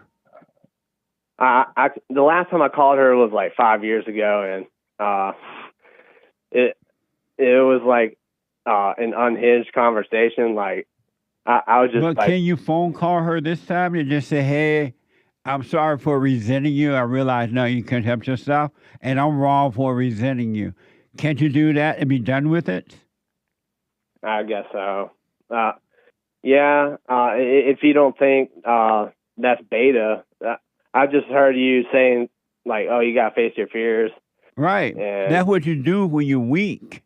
You face your fears in weakness, and when you face them in weakness, you shall be made strong. So you're going to be a beta facing her in fear, but once you do it, if you do it, you're going to be made to be alpha. Okay, if it's a phone call or whatever. Right. Okay. All right, now that makes sense. All right. Talking to you last time. And forgive your brother too. Is your brother mentally okay now? He's autistic, and in my opinion, he's just incorrigible. What does that mean? It just means that he's someone who doesn't care about social norms, and he just does weird stuff. He just lives with my mom, and he has weird habits and really embarrassing habits that I would like keep to myself, and I didn't talk to anybody about it. Oh, okay. Well, then the reason I asked, because I knew you had told me he had something going on, but you just forgive him. Don't be angry at him either. He couldn't help himself. Oh, that's their thing, dude. She'll say, "Oh, he can't help it. He can't help it." Well, so he could, because he has the same anger spirit that you have. He resents his mother as well. Plus, you said he has, what do you say he has? Autism. He has autism, and he hates his mother, and that's what was driving him. But for you to be free, it wasn't right what he did, and it wasn't right that your mother allowed him to do that. but you forgive him so you can be free. Don't hold anything against him. It doesn't mean you have to hang out with him or anything. Just don't be mad so you can be free.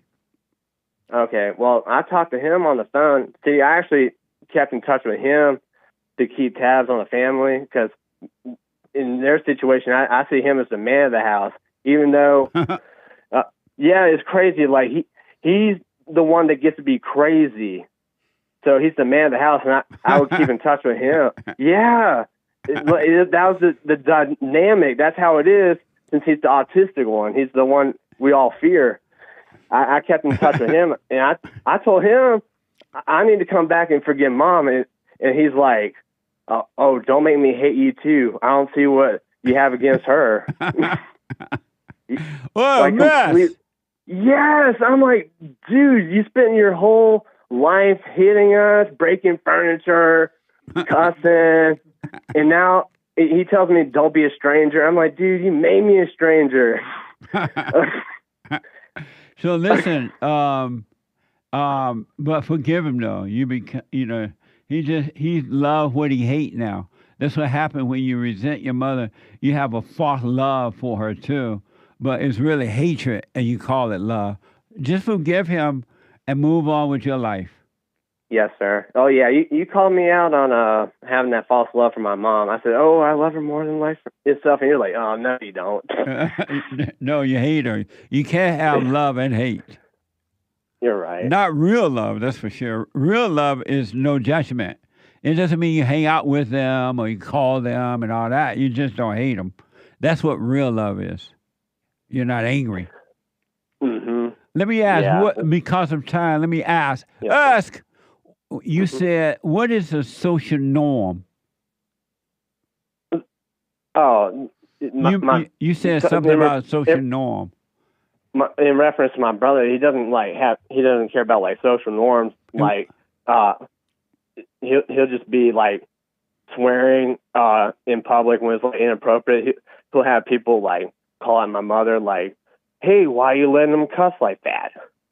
Oh, it's like really like awkward, and that's what I put up with growing up, and that's what like made me angry. Oh, I got you. Okay. Yes. Well, yes, I was like, drop that anger. Drop that anger so you can be free and continue to live your life. Yes, sir. I was gonna say, calling you last time reminded me of the scripture saying that even the stones will speak God's glory. I wasn't expecting our phone call to be so good. Your advice is sound, and you don't fake with people. You're very real, and I appreciate it. It's good. You are too, and you stay with it, stay with it, stay with it, all right? I appreciate you very much. Thank you. All right, but I wish you well. Thank you. Okay. All right. God bless. 888-775-3773. Let me go to first-time caller Jim out of Texas. Jim, welcome to the show. You're on the air. Mr. Peterson, how you doing? All is well, Jim. All righty. Yes, I'm a first-time caller. Welcome. You actually, my dad knows you. You worked with him back in Innisfail in Indiana. Really? Years ago. Yeah. Wow, that was back in 1968. Like 68, 69, that's back then. Wow. I think you only worked for like a couple of weeks, but you worked with him. That's mind blowing. Yeah. I only worked for 2 weeks to make one paycheck so I can move to California. He remembers you. He worked there for 35 years. Lord have mercy. Yeah. I'm originally from Gary, Indiana. I live in Texas now. Right on. Amazing. Yeah. What a small world. Amazing. Well, so here's my question. Yes. My question is this. So I have adult children, right? I have adult children. My daughter, her mother was married for almost 20 years. And we got divorced about 15 years ago. So my adult children I was always in their life from birth all the way up to now. And, of course, my ex-wife did the thing of trying to turn my children against me and all that kind of stuff and things of that nature. Well, she's getting ready to get married. And she told me that her mom has convinced her, instead of me walking her down the aisle, her mom was going to walk her down the aisle. So she asked me to come, and I'm letting her know that I'm not coming to that. If your mom's it's my job to walk you down the aisle. Yeah. If your mom's walking down the aisle, I won't be there. Yep. And my question is, am I wrong for that? Nope. You're right. You're the father. Her mother is not the father. You're the father. You raised her. And she should not be listening to her mother by putting the mother before you and that. I wouldn't go either. Don't be mad, but I would not show up. Yeah, I'm not upset at all. But she's upset with me now because I've said I'm not coming. How you She's feel about upset that? with me, but How you feel about that? I don't feel anything about it because Nice. I know it's a manipulation of her mother. Yeah. So I just pray for her and I let it be. That's right. No, So, you're absolutely so right. So she hasn't contacted me since. So I just say God bless her, and I let it be. Right on, man. Yeah. Absolutely. Yeah. What a mess. That's all. Yeah, what a mess. Amazing. Amazing. That's crazy that I worked with your father at Inland Steel in East Chicago. What? East Chicago, Indiana. Yeah. What a small world. Well, small. Yeah, you work with him. Yeah, he still remembers you from a couple of weeks that you worked there. Amazing. Thank you, man. Yeah, and you're right. already. You're right. Don't go. Be honest with her. Just don't be mad. Let her do what she wants. But you should be walking her down the aisle, not her mother. That doesn't even make sense. Right. Right. All right. All right. Thank you, sir. You're welcome, Jim. Good to hear from you. All right. Take care. All right. Tell your father I said hello. I will do that. All right. Bye now. Isn't that amazing? I worked at Endless Steel back in 68. And I worked for 2 weeks because working in Endless Steel was harder than working in the cotton field.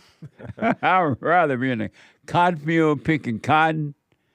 And I said, okay, I'm going to work this job up here in Indiana for 2 weeks so I can go to California. I worked for 2 weeks because you take 2 weeks to make a paycheck. Got my first paycheck, I left. And I bought a $50 ticket to L.A., and that's what it cost at the time. One way was $50. And I've been here ever since. That's amazing, huh? Endless Steel. And the man recognizes you. Right. How you recognize me from 68?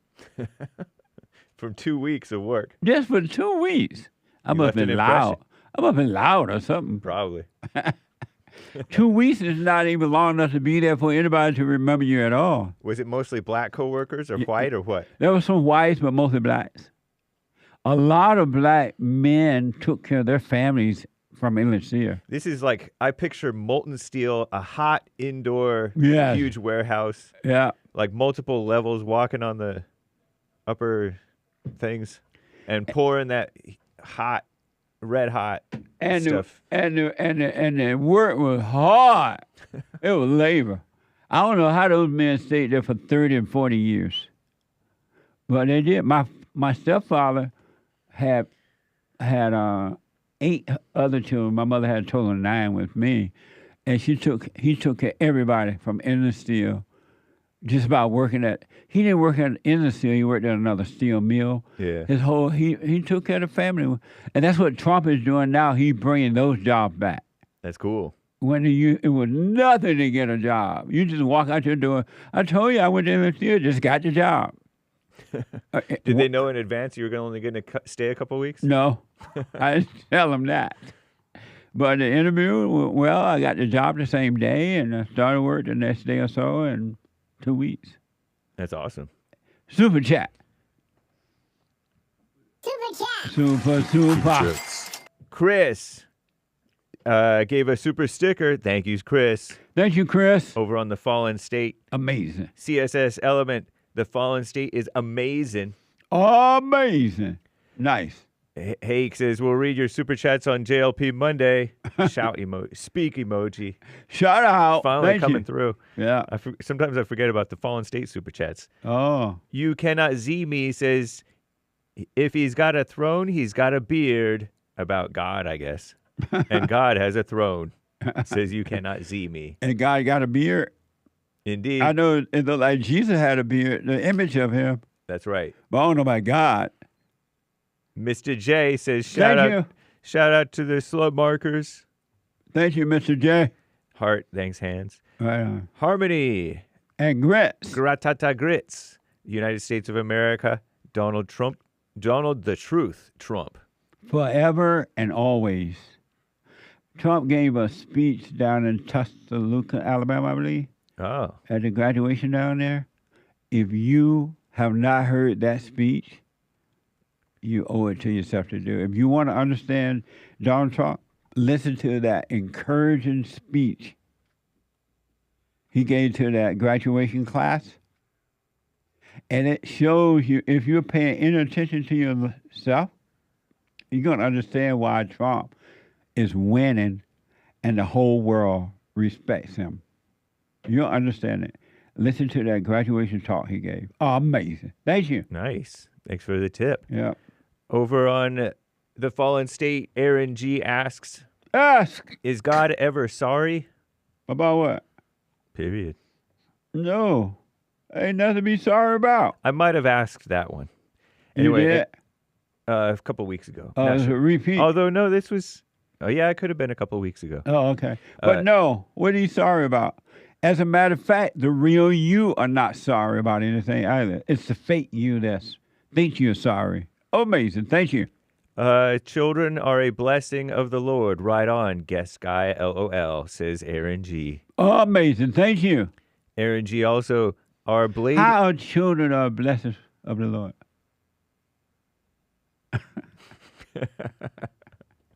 I've heard that before since living out here. They make your ego feel good sometimes. But children can be a headache. They can always, shout out. And they take too long to grow up and get away. True. But thank you, though. Are blading men implicitly beta? Please say no. What? Are blading men. I think that may mean rollerblading. Men implicitly beta. Please say no. No, roller skate is good exercise for you. Nice. It's really good exercise. Oh, I think he means balding men. Are balding men implicitly beta? No, they're bald. Does a balding man exist? Also no, right? Says Aaron G. Yeah, they're balding men. Thank you for your faithful support. Yeah, I appreciate that. But yeah, they're balding men. Amazing. Shout out to the top contributors from the Friday show. Games for Rec 555-555-5565. Wolf 336 and the rest, as always. Thanks. Shout out. Thank you. Someone gave 5 copies. I cannot unsee the water bottles anymore. Even my son's baby book has a page dedicated to fill your water bottle. At least it isn't that $90 bottle in the picture. Amazing. Thank you. Let's take a. Is We'll this break music? Yeah. Let's take a break. 1 more hour to go when I come back. Thank you. We're going to super chat, finish up, and your phone calls right after this break. Oh, they're from the gates of hell. These are children of the light. Children of the light. Godliness. These are children of the light. Children of the light. They're liars. You choose good or you choose evil. You choose good.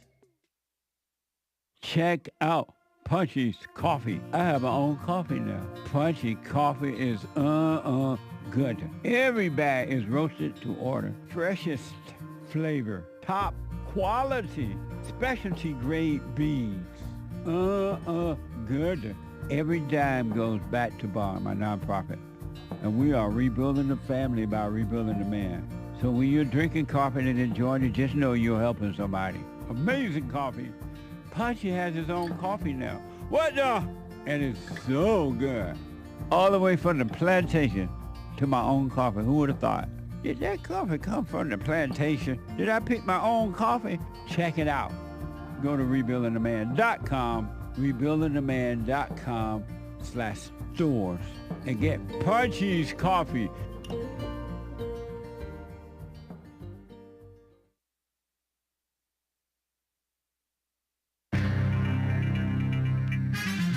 Some ongoing mess going on in the world, but our greatest president is in the White House, and they're not. So, nice. This is the end of hour 2 already of the Jesse Lee Peterson Show. It's Cinco de Mayo, Monday, May 5th, AD 2025. Female Monday continues for the third and final hour of the Jesse Lee Peterson Show for today. There is one line open. You can call in right now, even during Hake News, Not Fake News, to get on hold, to get on air with JLP. But after the Jesse Lee Peterson Show, thehakereport.com, that's my show.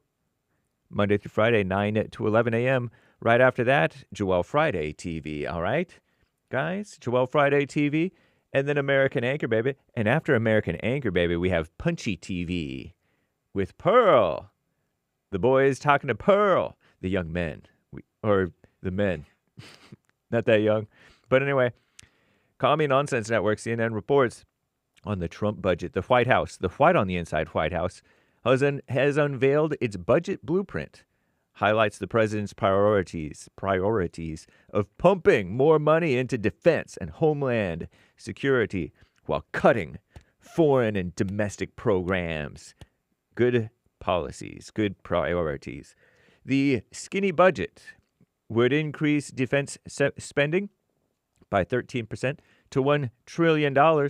Also proposes providing $175 billion to fully secure the border.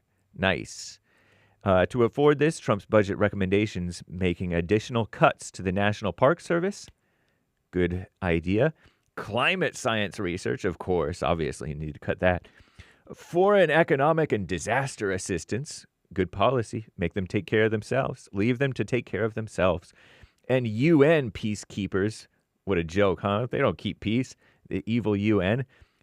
Certain education funding to schools, very good to cut, yep. And the Low-Income Home Energy Assistance Program, the National Institutes of Health, the CDC, Clean Energy and EV charging programs, nuclear energy and waste management, rental assistance, and the IRS. Cut. Sweet. And weather forecasting. As the next hurricane season approaches, current and former meteorologists say the National Weather Service is in tatters. Wow. Since the start of Trump's second term, the NWS, National Weather Service, has lost more than 550 people. Nice. That's more than just a few. With so much institutional knowledge gone, experts are worried that the nation's forecasting agency will be unable to provide accurate forecasts and timely, life-saving warnings. I think they're setting up so if they do a bad job, they have the excuse, whereas they should just do a good job. Anyway, of the National Weather Service's 122 weather forecast offices, 30 lack a chief meteorologist. Many of these offices are responsible for covering major population centers: Cleveland, Houston, New York City, Tampa. The meteorologists in charge are the critical linchpin of the operation of our weather forecast offices, so claimed a former NOAA, National Oceanic and Atmospheric Administration, something like that, Administrator Rick Spinrad. Don't necessarily trust him, but maybe. Multiple offices have reduced or eliminated daily weather balloon launches, which provide supposedly critical data for computer models used by forecasters. Several NWS offices expected to stop soon, operating 24/7. Nice. Good news. You know what's funny?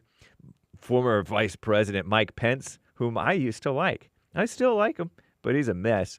He received the John F. Kennedy Profile in, get this, Courage. Profile in Courage Award on Sunday for refusing to overturn the results of the 2020 election. So courageous, right?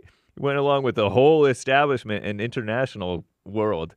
Very courageous, despite being repeatedly pressured by our greatest president, Donald J. Trump, to do so amid the chaos and, in some cases, violence, mostly perpetrated by police, but hey, of the January 6, 2021 attack on the U.S. Capitol, some of which was directed at Pence, right?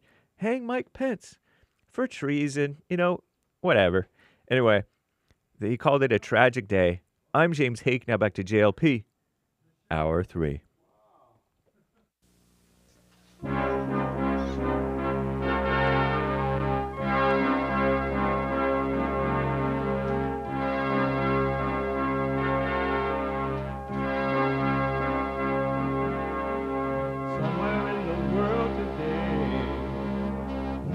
got to stand up strong. Ain't the truth about themselves to understand what went wrong. I know we can find a way. I know we can find a way. I know we can find a way to stand up, stand up, stand up.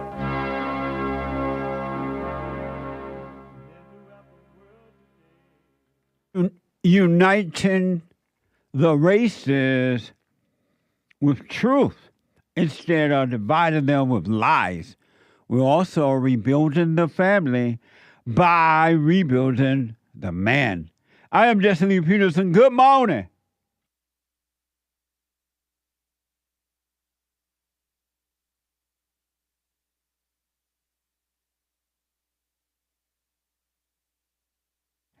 Hi, y'all. I had to ask Nick something.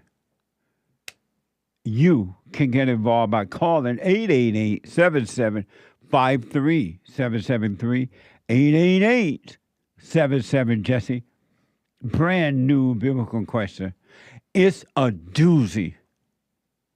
Brand new biblical question. Why should anything upset you at all? This question is so deep, I don't know what to tell you. Know thyself.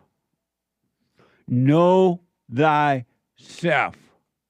If you want to be free, why should anything upset you at all? We have every way to watch and support the show listed on JesseLeePeterson.com/show. JesseLeePeterson.com/show. I told y'all I worked at Endless Steel for 2 weeks. Yeah, someone called out of nowhere. My dad, remember you at Endless Steel, a steel mill that was out of this world. It was hard work. But anyway, you can listen to the show live on your iPhone, iPad. You can podcast, but you can be listening on your iPhone or iPad by calling the listen line at 605-615-4131. That's 605-615-4131. Yesterday's fellowship was so amazing, our fellowship. I can't even stop thinking about it. The participation was out of this world. It was amazing. Stay with it, folks. Those who participate in it and working on yourself. It was deep. Pearl was there. Hey, Pearl.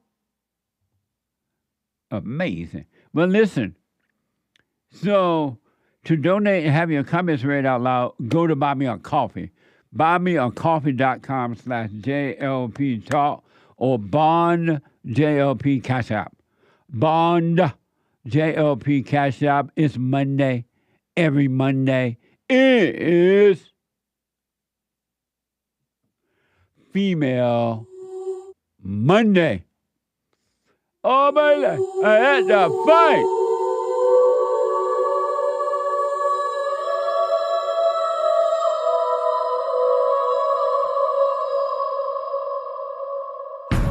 I like to make men uncomfortable.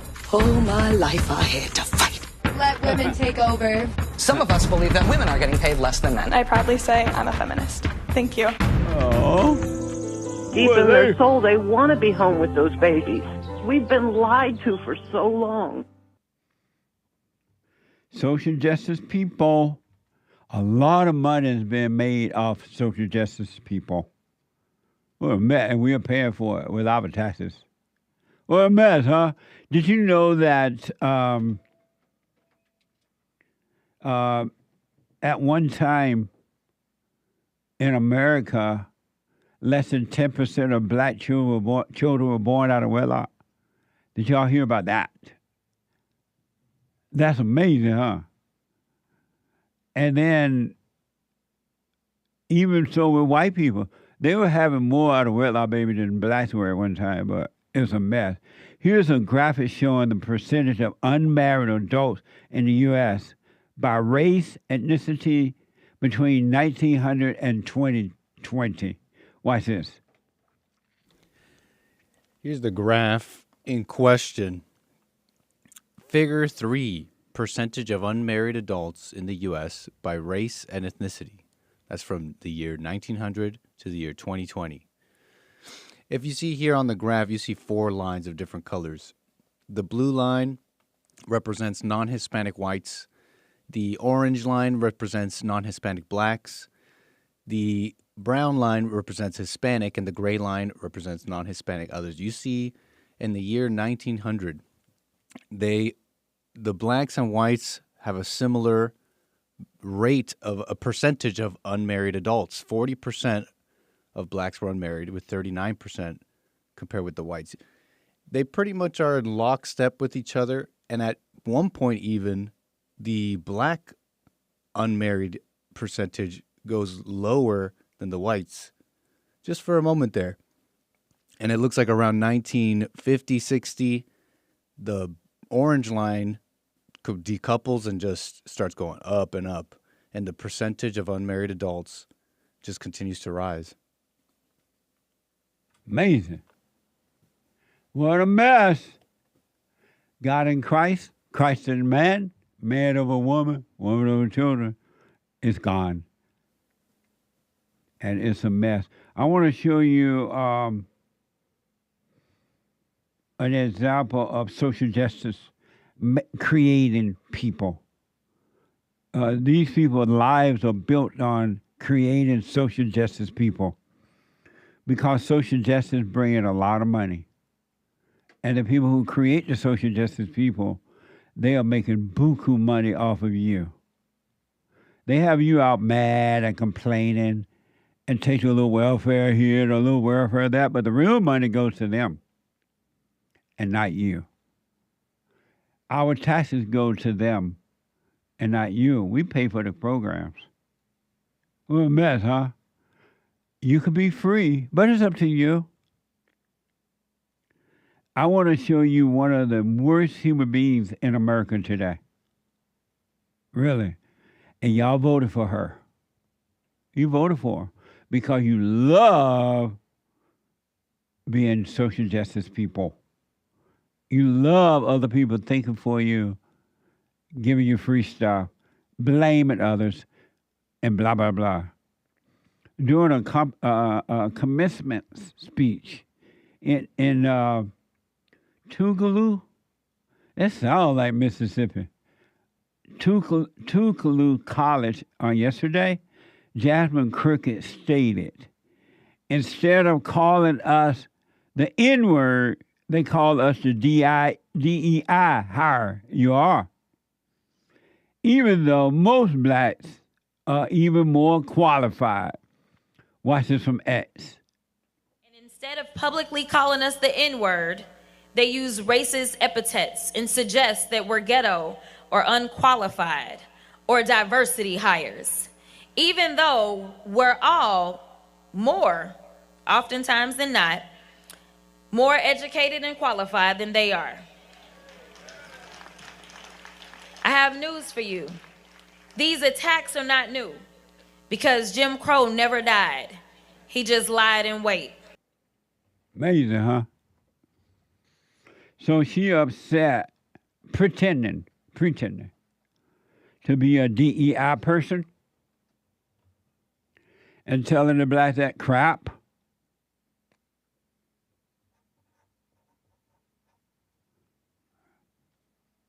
Back in early, you heard what she said about it, right? You heard it with your own ears. Back in early April, Jasmine Crooked admitted she convinced her boss to hire her as an inexperienced public defender because she was black. Watch this from Fox News. The final thing that I'll say, because you've been gracious, is this. When I first became a public defender, I had no criminal defense experience. And I walked in and I told my boss, Charlie, I said, listen, you should hire me. He said, why? I said, because I'm black. Charlie looked at me like I was crazy. Amazing, huh? Either you're a DEI or you're not.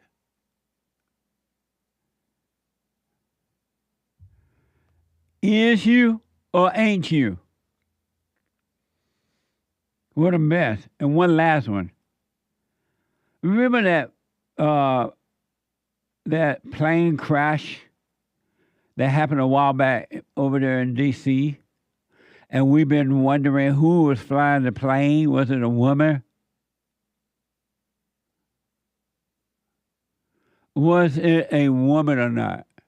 Well, lo and behold, according to X, the female pilot flying the Blackhawk helicopter that collided with an American airline flight made multiple mistakes and ignored a warning from her co-pilot, according to the New York Times. Watch this from Sky News Australia. To the shocking tragedy that saw the loss of more than 60 lives when a Blackhawk helicopter collided with an American Airlines flight near Reagan International Airport. There was a great deal of criticism and defence of DEI at the time, diversity, equity, inclusion programs. A great deal of focus on the fact that the pilot here, the helicopter pilot in the Black Hawk, was a female, Captain Rebecca Loback. Well, we now have more details on the crash, and it's been revealed that not only was the Black Hawk flying too high, but in the final seconds before the crash, the pilot failed to heed a directive from her co-pilot, an Army flight instructor, to change course. As many speculated at the time, Josh, this looked like human error, an avoidable tragedy that's taken the lives of 67 people. Amazing, huh? Do you still want a DEI person flying your plane? Lord, we're not even safe in the sky anymore. And they said it's easier to get killed in a car crash than it is to fly. Like on now, DEI is in charge. I want my America back.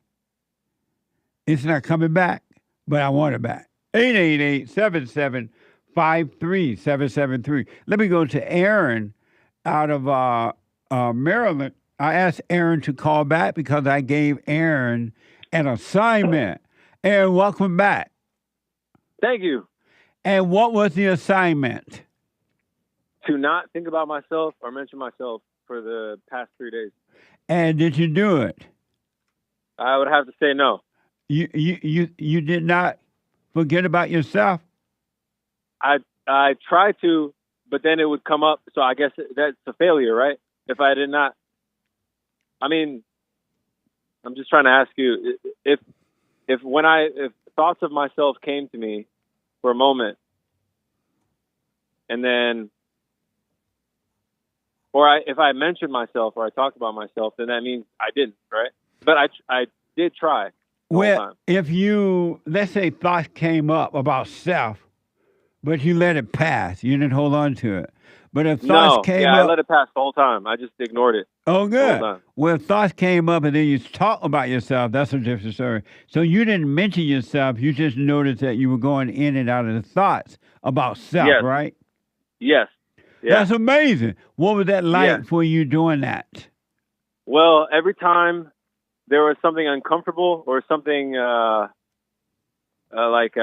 confusing, if I just didn't think about myself, then it just would pass, and then I would just go on. And that was it. Do you want to walk on water? I was just about to ask you about that. I was going to say, if you told me to, I was saying this the other day, if Jesse told me to walk on water, I'll go for it. Honestly, I was like, if they say, go walk on water, I would try for it. And then if I didn't, I'd be like, something's wrong with me. Okay, well, I want to encourage you to walk on water for the rest of your life. And the way you do it, never think about you again. Okay, that's what I was going to ask you. I wanted to continue doing that. Yeah. And that's like, so I should strive to get to never thinking about me. Never again. Don't speak about you unless you have like a conscious conversation with someone. If you're having a conversation with, I am going to work today. That's a conscious conversation, right? Yeah, but when I have those conversations, I don't even think about myself. I just say it because I know that that's the only way to explain it. Right on. But I don't even. I'm not really. I'm like, okay, because it got to a point in the beginning where it was just like, okay, there's no way I can get around this. I'm just trying to explain, and then so I just said it, and then I was like, okay, whatever. And if I get in trouble, then I get in trouble. But I'm just gonna, because I didn't know what you were gonna say. No, you're absolutely right. But I want you to know, and I'm telling you the truth about this. When you disappear, then the real you will appear. It's going to be amazing. But right now, all you have is not you, the fake you. All you have is an illusion about you. And there's no you. There's no you to get angry. There's no you to be sad, jealous, envy, revengeful, or any of those things, lonely, or anything. It's a fake you, and you've identified with that. And if you continue to work on yourself, don't call those things you ever again. You haven't seen anything, man. It's going to be amazing for you. So confused. You just say you haven't seen anything. Right. Consciously conversating. I know. I'm just laughing about it. Yeah. But I'm not. You know what I mean? Yeah. I'm not. I'll leave it alone. And so did you have fun doing that? Yeah, I did. Not thinking about you. Yeah. Amazing. Sometimes it felt a little silly. I felt a little bit silly. But then. And who felt silly? Right. So then I'll just let that pass. No, that was a question. Like, okay. Oh, I don't. Well, me, but I don't know who that is. So it wasn't you. Whatever, I guess. It was the fake you. Yeah. Ego you, but not you. You had another question? Yeah, I was gonna say it was a coincidence. I didn't realize until this morning that today's my dad's birthday. Could you shout him out? Can I tell you his name? First name. His first name is a little bit African. It's Meng Stab. Meng Stab. Meng Stab? Meng Stab, yeah. Meng what? Meng, maybe another way is better to say it. Maybe Meng Stab. Meng Stab. Can you say it, hey? Ming Stab. No, the other one. Ming Stab. No, he said it right. He said it right. Oh, Meng Stab? Yeah, that's good. I just didn't think, yeah, that's good. Shout out to Meng Stab. Meng Stab. Nice. Oh, amazing. Well, Aaron, I got to rub it. You stay with it, all right? Just watch. All right, I will. I want you to really encourage you to do this, man. Don't ever say, I'm angry, or I'm lonely, or you make me feel bad, or you tried to hurt me.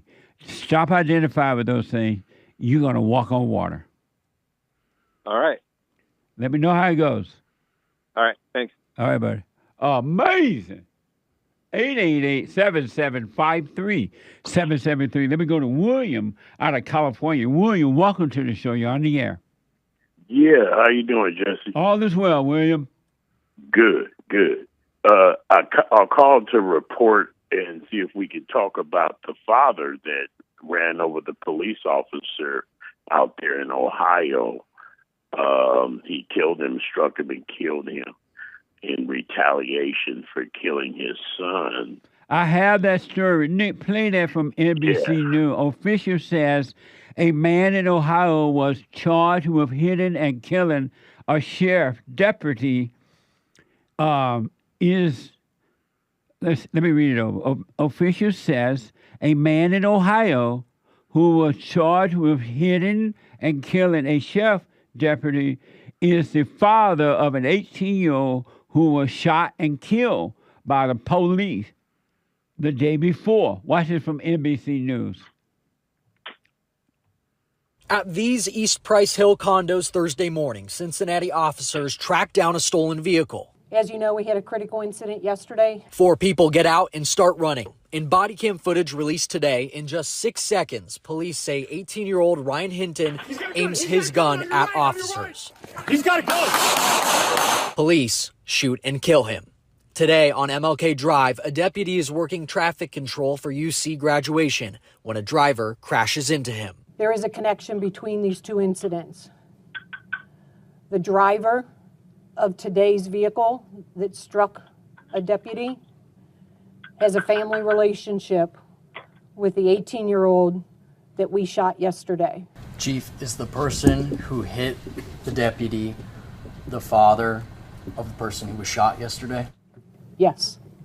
Ryan Hinton's father, 38-year-old Rodney Hinton, is charged with aggravated murder in the deputy's death. He was taken to University Hospital in critical condition.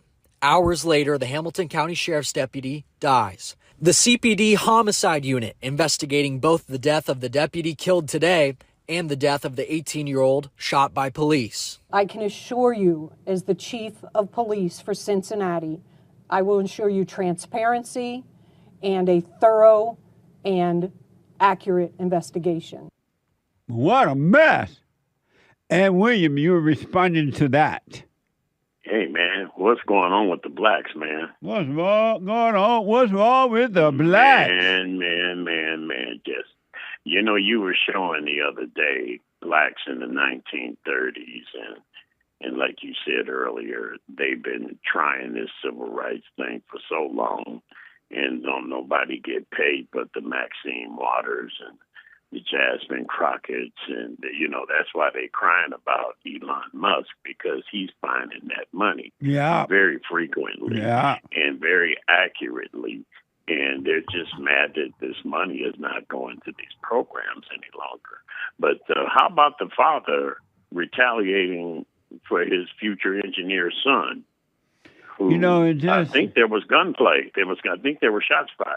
So. According to the report, the son had a gun, and he ended up getting killed. But the father ran over another car. According to the report, another police with his car. As a result of that, they're saying.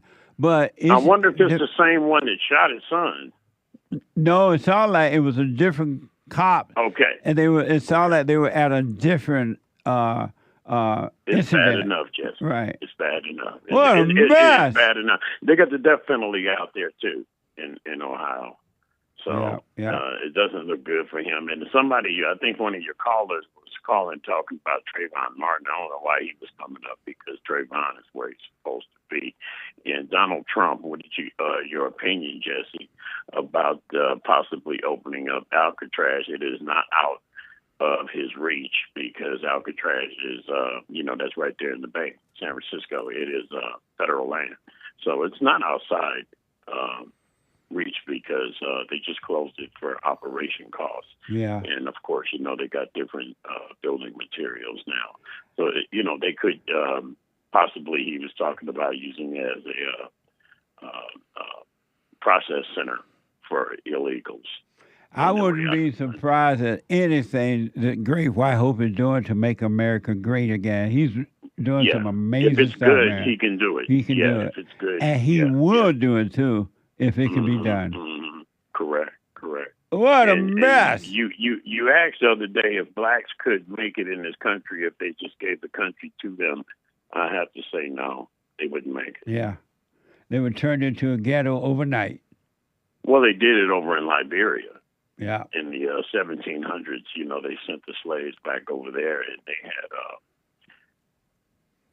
generational strife with slaughtering people. What a mess.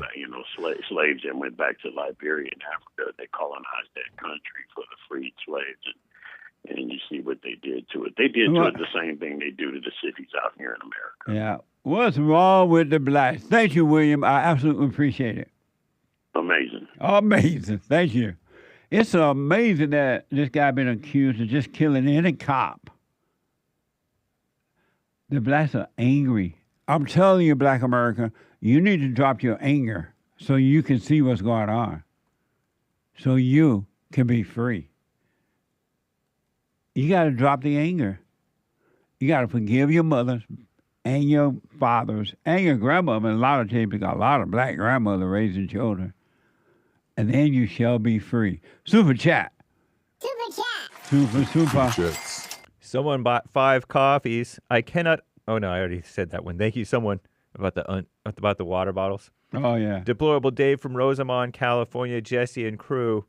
What about using another chat app like Viber since Skype is being deleted? What a mess. He's drunk as a bastard. I don't know if Viber will work. I started to look into stuff, but it's hard to tell because I'm not even overseas. So let us know, overseas people. A friend of mine gave me a sign. I'm gonna have to show y'all tomorrow. He's drunk as a bastard. She made a picture of it. It's amazing. Yeah, that was cool. Yeah. If you already have a Google Voice number, you can use that, but you already have to have a Google Voice number, and that's an American number. And those are hard to get if you're already overseas, unless you have an American friend who can get you one. Amazing. Thank you. Someone bought a coffee. Thank Hello, you very team. much, folks. Yeah. Thank you, Deplorable Dave. Yeah. Someone over on buymeacoffee.com/JLP Talk. Hello, team. Been married 11 plus years. My wife can't stand you, if you know what I mean. She's going to this church. I listened to a message, and he said God is an emotional God. He's this pastor, apparently. He said we need to have people in our lives we can confess our emotions to. Sir, he said so much, however, I got to keep it piffy. He telling people their emotions are in their heart and they need to manage them, not be led by them. What do you say to that, sir? He says it's okay to be angry. Help me, sir. Do what you want, but I suggest you keep your wife from that church. She's already emotional enough, and he's added to that based on what you've said. It's only going to get worse for you. Don't let her go there. Amazing. I wish you well. Thank you. Hey, young man, says someone. My wife's still living in that fallen state. And watching you, I'm now starting to work on me. Situation, wife, only son comes over with her only grandson late evening. Spending the night ended up. Should I be informed before that decision is made? She says she can't stand you, and it shows. And so the question is what? Her wife's adult son, her only son. His wife. His wife's, yeah, sorry. Her son comes over with her only grandson late in the evening and ends up spending the night, and he wasn't informed about this decision beforehand. So should he be informed before that decision is made? If you want to, absolutely. But why are you letting your wife run the house, run you like that? Don't be a babe. Babe! But speak up. Don't be afraid. And the wife will follow. If not, you'll be fine. But speak up. Have it go the way that you want it to go. All right? Amazing. Thank you. Anthony on Cash App. Bible Thumper Friday. Dodge the question like a politician. Bible Thumper Friday? There was a Bible Thumper on Friday who called in. Oh, call in. Yeah. Okay. Saying, Amazing. I say this in love. Your church is not a real church, and various different things. Amazing. Thanks, Thank man. you. Anthony says, walls up, illegals out, tariffs set, and libs are crying. Oh, the wall going up. What? Nah. Thank you. Anthony, Marxist libs created in Fauci's Wuhan Franken's lab. What a mess.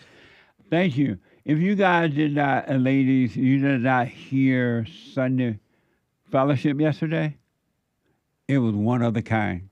I highly recommend. It was about betrayal. Betrayal. I highly recommend you watch it. rebuildingaman.com/church. Amazing. Thank you. Anthony, rainfall, wind like a ghost, morning hues, dance. Nice. Amazing. Thank you. They show us ghettos, then talk about beauty. I know. Thank you, Anthony. Thank you. And we'll read the rest of them on the other side of the breaker sometime soon, guys. Yeah, let me take a quick break. I'll be back to your phone calls right after this break. Amazing.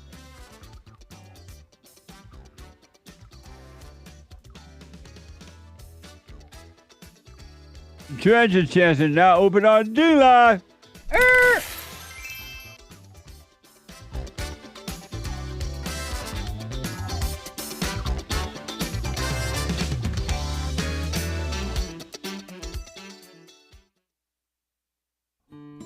We have a counseling service, and I have to admit, thanks to God, it is the best counseling service on this side of heaven. I counsel with men and women, families, individuals around the world. Most people are unhappy, they're miserable, they have rough lives, they're depressed, suicidal, young and old, of all races. I understand, I know why, and I do understand it. Because exactly what's happening in me is happening with everybody outside of me, inside of them. And I've noticed that with those who really, really, really want to understand, they overcome it just like that, out of one counseling session. If you need counseling, you can go to rebuildingtheman.com or call 800-411-2663. 800-411-BOND. Best counseling service on this side of heaven.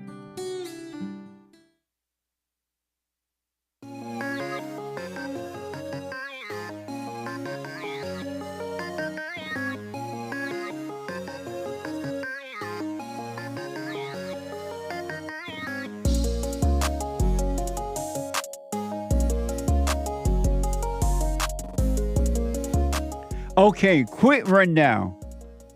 Right after my show at the top of this hour, the Hake, H-A-K-E, HakeReport.com. The guy with the good hair from 9 to 11 a.m. Pacific time. And then right after the Hake Report, Joel Friday TV. He black. Joel Friday TV on fire. And then, and I think today is Grace and Mercy with Joel Friday. I believe, am I right about that? Grace and Mercy today? Grace Both and Mercy Mondays. Grace and Mercy. You got to pick a choice, Joel. You got to take what now? No, we get them both on Mondays. Amazing. And then after Joel Friday TV, the American Anchor Baby. Energy everywhere. Trump, and then there was the American Anchor Baby. He has all the energy that God did not give to Trump, he gave it to the American Anchor Baby. Believe me. At 12 noon, the American Anchor Baby. And then at 2 p.m., the Fallen, no, not, Punchie TV. Punchie TV. The Fallen State is a different show. Watch this. Pearl Davis in the building. Guys have so much to lose. I don't know why they don't do background checks. We talk about this sometimes about prenups. Like, I'm against the prenups, but typically everybody else is for the prenups. To say that there's no exceptions is to say that everyone's cooked. You guys fall for everything. They're like a good-looking little family, though. She's a decent person right now. Do you think women are happy like this? They're super happy. I don't really see a difference between traditional, like, conservative women and porn star women. They divorce just the same. What's wrong with the men that the men cannot recognize they're being played? I'm not trying to come at you, but you see the market. Why don't you want a prenup? Ooh. You're cooked. Pearl was on it at 2 p.m. Pacific time, all right? And you can check out the merch while you're there, too. Punchie, all right? Punchie TV. We have coffee and everything, mugs, merch stuff. Go to JessieLeePeterson.shop. JessieLeePeterson.shop. Let me go quickly to the phones here. Let me go to Josh, a first-time caller out of San Diego, California. Josh, welcome to the show. You're on the air. Good morning, Jesse. Hey, Josh. Hey. So I had a question about, like, how do you... I listened to your show for a while, and... Come closer to your phone. Speak into your phone. All right. Oh, that's much better. Go ahead. So, like, I was just wondering, like, how do you overcome anger? Is it just the silent prayer and just... Because, like, I just went to church yesterday, and I just found myself, like, judging everybody, and then right after church, I just wanted to get a beer and go get edibles. So let me ask, you see that you have anger? Yeah.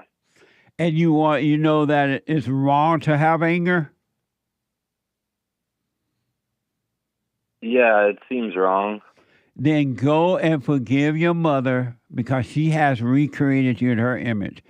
Any man that has anger is a woman.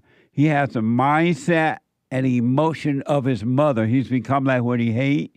And so go and forgive your mother for turning you away from your father, for recreating her image. Mother, I am sorry for resenting you, for being angry at you for what you've done.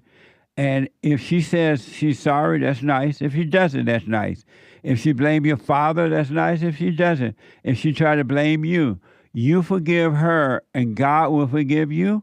And Josh, he will take away the spirit of anger away from you, and you will never judge another person. Right on, man. I've been watching your show, and I did that, and she started crying and saying, I did the best that I could. And did you tell her when you cry, you're lying?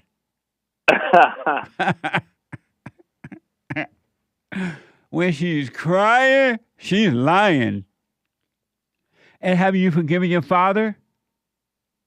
No, I still got to do that. Yeah, forgive your father for not protecting you. He loved you. He just didn't know how to protect you from her. And when he left her. He did not leave you. Right on, Jesse. Well, I just want to say thanks, too, for the work that you guys do over there. I know being, it's helped me watching your show. Right on. Well, then from now on, do the silent prayer and don't call anger you. Whenever you have those thoughts and feelings, whether good or bad, don't identify with them. Do not call them you again, and they will be taken away from you, all right? All right, man. I wish you well, man. Call me again. Okay, take care. All right, buddy. 888-7753-773. Let me go to Gilbert out of Texas. Gilbert, welcome to the show. You're on the air. Yes. Good morning, Mr. Peterson. How are you, sir? All is well, Gilbert. Wonderful, wonderful. I really, really appreciate you, man. Just since I came across your content about a year ago, life has gone in a whole other direction for the better, and I just wanted to thank you for that. Right on. Yeah, and I got so many questions I'd love to ask you, but right now, I wanted to share just a little bit of information, a little piece of history. May 5th, of course, everybody knows it's Cinco de Mayo, but on May 5th, 1941, in Ethiopia, I'm sure you're familiar with Haile Selassie, the one they called Rastafari. Are you aware of this man? No. Okay, he was the king of Ethiopia from 1930 to 1974. Oh, okay. And in 1935, Italy, under Mussolini, they invaded Ethiopia. This was right before World War II. And it was a major aggression against the East African country, Ethiopia, of course, and they were trying to colonize or whatever. But on May 5th, 1936, Haile Selassie left the country and went to Europe in exile, and then he returned on May 5th, 1941. And after they won the war, they kicked the Italians out. And on that day, he forgave the Italian people for the brutality that they inflicted on the Ethiopian people. And he declared that the Ethiopian people should never hold any resentment or grudge against the Italians for what they did, and that they should never return evil for evil. And at the time, the worldwide headlines in the newspapers and all of the information about the war, it never depicted the war as a racial war. It never said it was a white against black thing or a racist thing.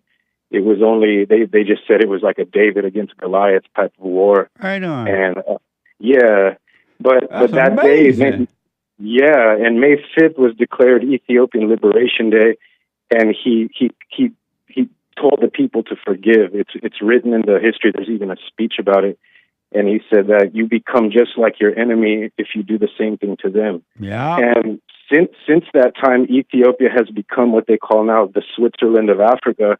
And in their history, for the last 90 years, the people never identify with that war, and they never identify as victims of the Italians, and they've never blamed the Italians. And to this day, thousands of Italians live in Ethiopia from that time, because Haile Selassie told the people that if any of the Italians that are here want to stay, they can stay, and don't punish them for what they did. You know, so I just wanted to share that piece of information with you. That is an amazing story. Thank you, man. Yes, you sir. should be Yes, with sir. all that hate. I had never heard about it. Man, this is the first time, man. That's an amazing Yeah. story. We're going to look into it even more. So thank you. Yes, sir. I'm gonna come see you soon. I'm gonna come to a church service, brother. You've done great works for me. I've been sharing you with all my people around me, and I'm very thankful for you, sir. Right on. Thank you. And thanks for that little piece of history on forgiveness. Yes, sir. Yes, sir. God bless you. You too, bud. That's amazing. Isn't that like amazing story? Just imagine what America would be like if they had done it the same way here. We would be walking on water in America. What Brandon out of Canada. Welcome to the show, Brandon. Jesse, how's it going? All this well. Good. I spoke to you last week. I think it was on Wednesday or something, and I was mumbling, and I was trying to explain to you a little bit about my situation and stuff. Yeah, I called in because, well, I've managed to stay a bit conscious, and I quit weed, cannabis, and this is like my first day sober in a long time. But I realized, like, I still have a bunch of anger and fear and all that stuff. My question is a couple years ago, I went to my parents, did what you said, but I fell back, and, you know, everything kind of went back to the same way. But now that I'm starting to wake up again, do you think I need to go and forgive them again and sit with them again and explain it to them? Or no. All you got to do now, man, is if you do this, I promise you, your life will work. All you got to do now is do the silent prayer, stay present. Don't forget to stay present, and never call the spirit of anger you again. Never say, I'm angry, or I'm lonely, or I'm this. Because when you do that, you identify with it. You're not your thoughts, you're not your feelings. And so from now on, just watch the thoughts and the feelings, but don't call them you, and you'll be fine. The real you will come alive, and those false you will be taken away from you. So that's all you got to do from this point forward. Go about your life, going to work and doing your thing, but never call it you again. Okay. I also had like a couple moments where I've listened to a lot of the Bond sermons, and I know a couple people said that they came close to like the ego death, like just completely, I guess, becoming conscious, like, and there's almost like a moment where you feel like everything is falling away. And I had a couple moments like that this week, and it was really strange. One, I just almost wanted to like just boo-hoo, as you say, because it felt like I was not feeling, but it felt like there was I don't know how to explain it. It just felt like there was nothing but life. It just felt like there was nothing but just like clear, pure life. I don't know how else to explain it. Is that what you're talking about? Yeah, you're explaining it perfectly. If you stay with it, you're going to get more and more. As the old person, false person die, you're going to get more and more of that. And the more you get, the more you want. So just stay with it. You're absolutely right. And when people try and like give you their ideas about God and try and tell you what to do and things like that, you can just kind of, I guess, notice that they're crazy and just move on and not let it affect you. 100%. Don't argue with them about it. Don't try to prove anything. You, if you want to hear it. If you don't have to listen to it, and just move forward with your life. But don't get angry at them. They cannot see. Right, and that anger isn't me anyways, even if I feel it. Sorry for the cars. Even if it's all anger is inside the person. It's not outside of you. It's inside of you. But people with anger, they'll tell you that you're angry. You made me feel this way. Why are you so angry? But they're the one that's angry, and it's in them but they look on the outside and blame someone else or a situation. Right.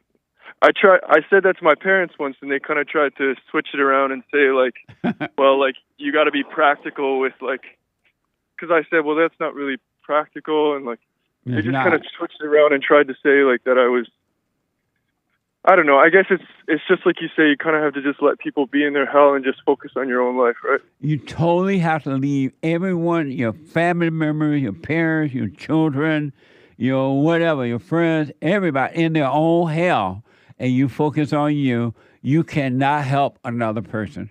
Even God can't help you if you don't want it. Right. But you can't even pray for them? Like, what does it mean to pray for somebody else? Just wish them well. Don't be mad at them. Don't be angry at them. Wish them well. That's all. That's your prayer. Because you may pray to God that, oh, these people, that they wake up, right? But that's not what they want. And so you're praying for something that they might not even want. Because if they wanted to wake up, they would be awakened by God. Oh, wow. So I can't even do anything. Like, God is the one that does it anyways. 100%. Whoa. All right, Jesse. Well, you told me last time to stay with the light, so I'm going to try this time not to fall off. But I'll call you in a few weeks maybe and just check back in. Absolutely. And if you do find yourself into thoughts again, don't call it you. Just be aware and become aware of your body or something, and you're right back out. Practice staying present. Right. Practice keeping the mind with the body. Absolutely. Okay. All right. Thank you, man. I appreciate you a lot. Thank you. You're welcome, buddy. 888-7753-773. Super chat. Super. Over on pilled.net, Matt 1776 gifted the cookie. Good morning, Jesse. Happy Sunday. Thank you. Good morning. Amazing. Handy News gifted the phone. Thank you for coming on to Pilled, Jesse. Right on. Thanks for having me on Pills. Amazing. Bobby Digital claimed a 1-month bronze tier subscription gifted by Old Salty Dog over on pilled.net / Right on. Jesse Lee Peterson. Nice. Pretty cool. Hey, Pills. And thank you very much. That's amazing. Old Salty Dog gifted a bunch of subscriptions. Pretty cool. Right on. Sir. Thank you. Angie, appreciate that. Angie NZR _ asking on X, does he consider white? Oh no, this is on IG actually, Instagram Live. Does he consider white lies betrayal? It's hard when you just want to be nice and like not offend someone. LOL. Yes, a lie is a lie is a lie. No matter what color, the white or black lie is a lie. Either you're on the side of lies or you're on the side of the truth. Either you're on the side of evil or you're on the side of good. Only one you can serve. You can't serve both. Amazing. Thank you. Dave ID Mays, I may have minor disagreements with you here or there. This is on X Live.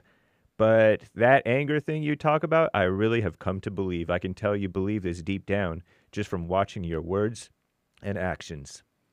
Drop the anger. Thank you. Listen, human beings. Every one of you can drop your anger right now if you wanted to. You can be free of anger. Anger is not of God. He did not give you, bless you. Salute. Bless you, ankle baby. He did not give you the spirit of anger, but of peace and of love and a sound mind. Anyone that has anger does not have a sound mind. Believe me. Amazing. Thank you. Mark on YouTube, Bond YouTube, I am betraying myself. I can only betray myself, he says. That's right. Well, you're being betrayed by the devil, though. Indeed. Would you say every time you sneeze? What? Every time you sneeze? This is what I heard from one of my Mexican friends. A girl is thinking of you. Every time you sneeze? Mm-hmm. And so the anchor baby will sneeze, he sneezed twice. Right. So two different girls thinking of him or Possibly. The same girl? Maybe the same girl. It better be one same girl. Aaron G says, if people begin to gossip around you, should you leave, ignore it, or tell them to stop? Walk away. Just say, hey, I don't want to be a part of this. Goodbye. And don't worry about how they think about it. I have, if the Lord is willing and the creek don't rise, and if something else doesn't pop up for me to talk about, this coming Sunday. You think last Sunday was good, and it was. This Sunday, I have something I want to share with you that's going to blow your mind. And everybody's guilty of it.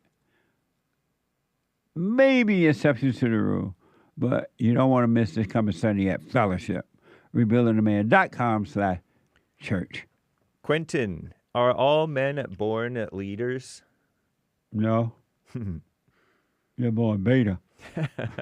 Aaron G. Amazing. asks, Thank you. which is easier to admit, that you have been betrayed or that you are the betrayer? Laughing with sweat coming down.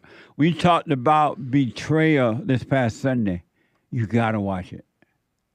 Really. You got to watch it.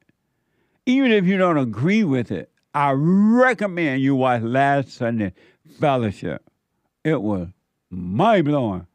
And the feedback was like, RebuildingTheMan.com/church. Thank you. Holy moly gifted the cookie over on pilled.net. Thank you, holy moly. Mari says, happy Sunday, everyone. Much love. Amazing. Amazing. Thank you. A very generous Rumble rant on rumble.com/Jesse Lee Peterson. From Based Nation, it says secret money. Thank you, Based Nation. That's deep. Thank you. Aaron, can y'all believe Jesse just said he's still waking up and he's as old as Israel? Oh, Lord. I am older than a country, and I love Israel, but I didn't know I was older than Israel, right? Israel was founded in what? 1948. I rest my case. 48? Yeah. That's my birthday. Nice. Something like that. Amazing. I thought they were like 49 or something. I think you were 49.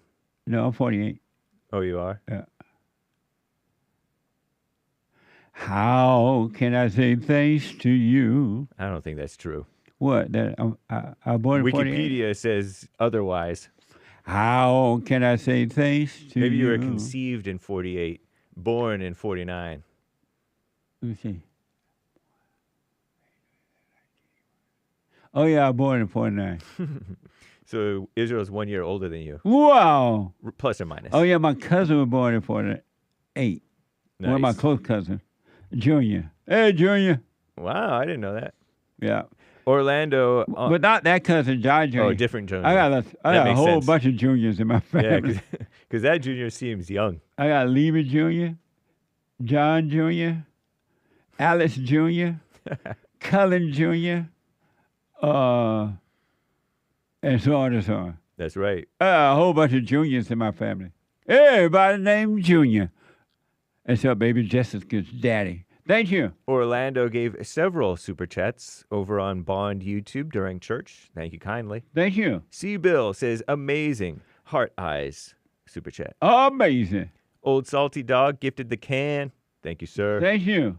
Everything is Fake asks, why do you say on one hand, making a decision and sticking with it is one of the most powerful things you can do in your life? All right. And on the other, make a decision, don't be double-minded. But on the other hand, you never make a decision. Could you shed light on this? That's an interesting question. When you're a single-minded person, then opportunities come, right? Because opportunities are always with us, all the time, but you just don't see them because you're double-minded. So make a decision. When opportunities come, make a decision. Take advantage of the opportunity. Go with it. And don't think about, double-minded means, don't think about how it's going to turn out, if it's going to work or not. Just take advantage of the opportunity, take hold of it, go your way, and just don't worry about the outcome. Amazing. Thank you. This is a quote shared by Yes, It's Joy of Life on X. Truth is the offspring of silence and meditation. I keep the subject constantly before me and wait till the first dawnings open slowly. By little and little, it's into a full and clear light. By Isaac Newton. Thank you. Thank you. Amazing. That's deep. Very nice. Very nice. Thank you. Orlando says, help to help others some more, help to help others even more. Thank you for helping us to help others as you've been helped. Thank you. And Aaron G says, help to help others even more. Shout out, Orlando. Shout out. Amazing. Thank you. Orlando gave 3, 4, 5 super chats again.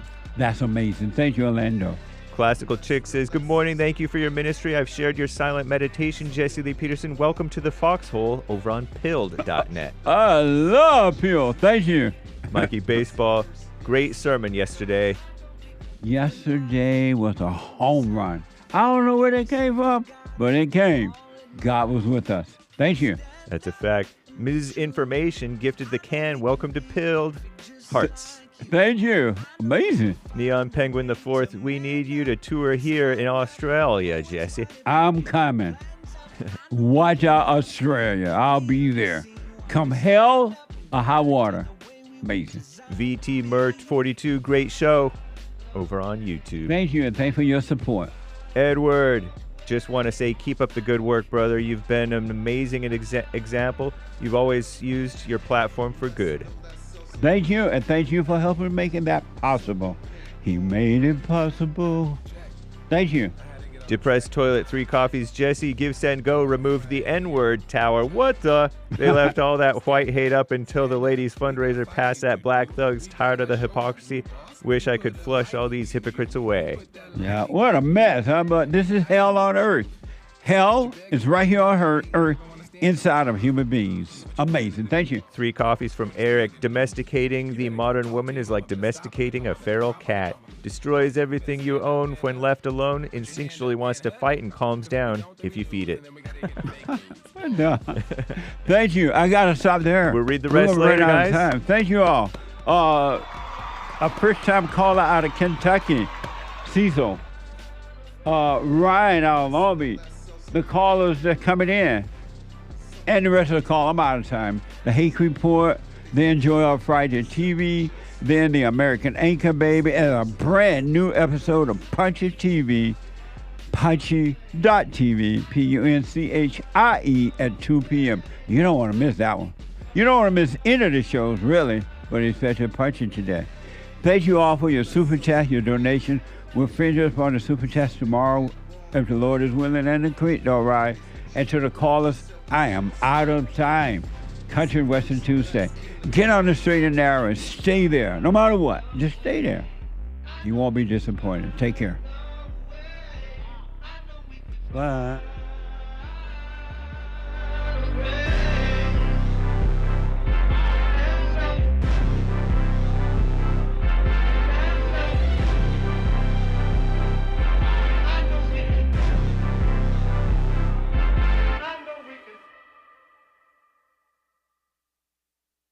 I have books that are amazing. I highly recommend you get them. 7 Guaranteed Steps to Spiritual, Family, and Financial Success Guide.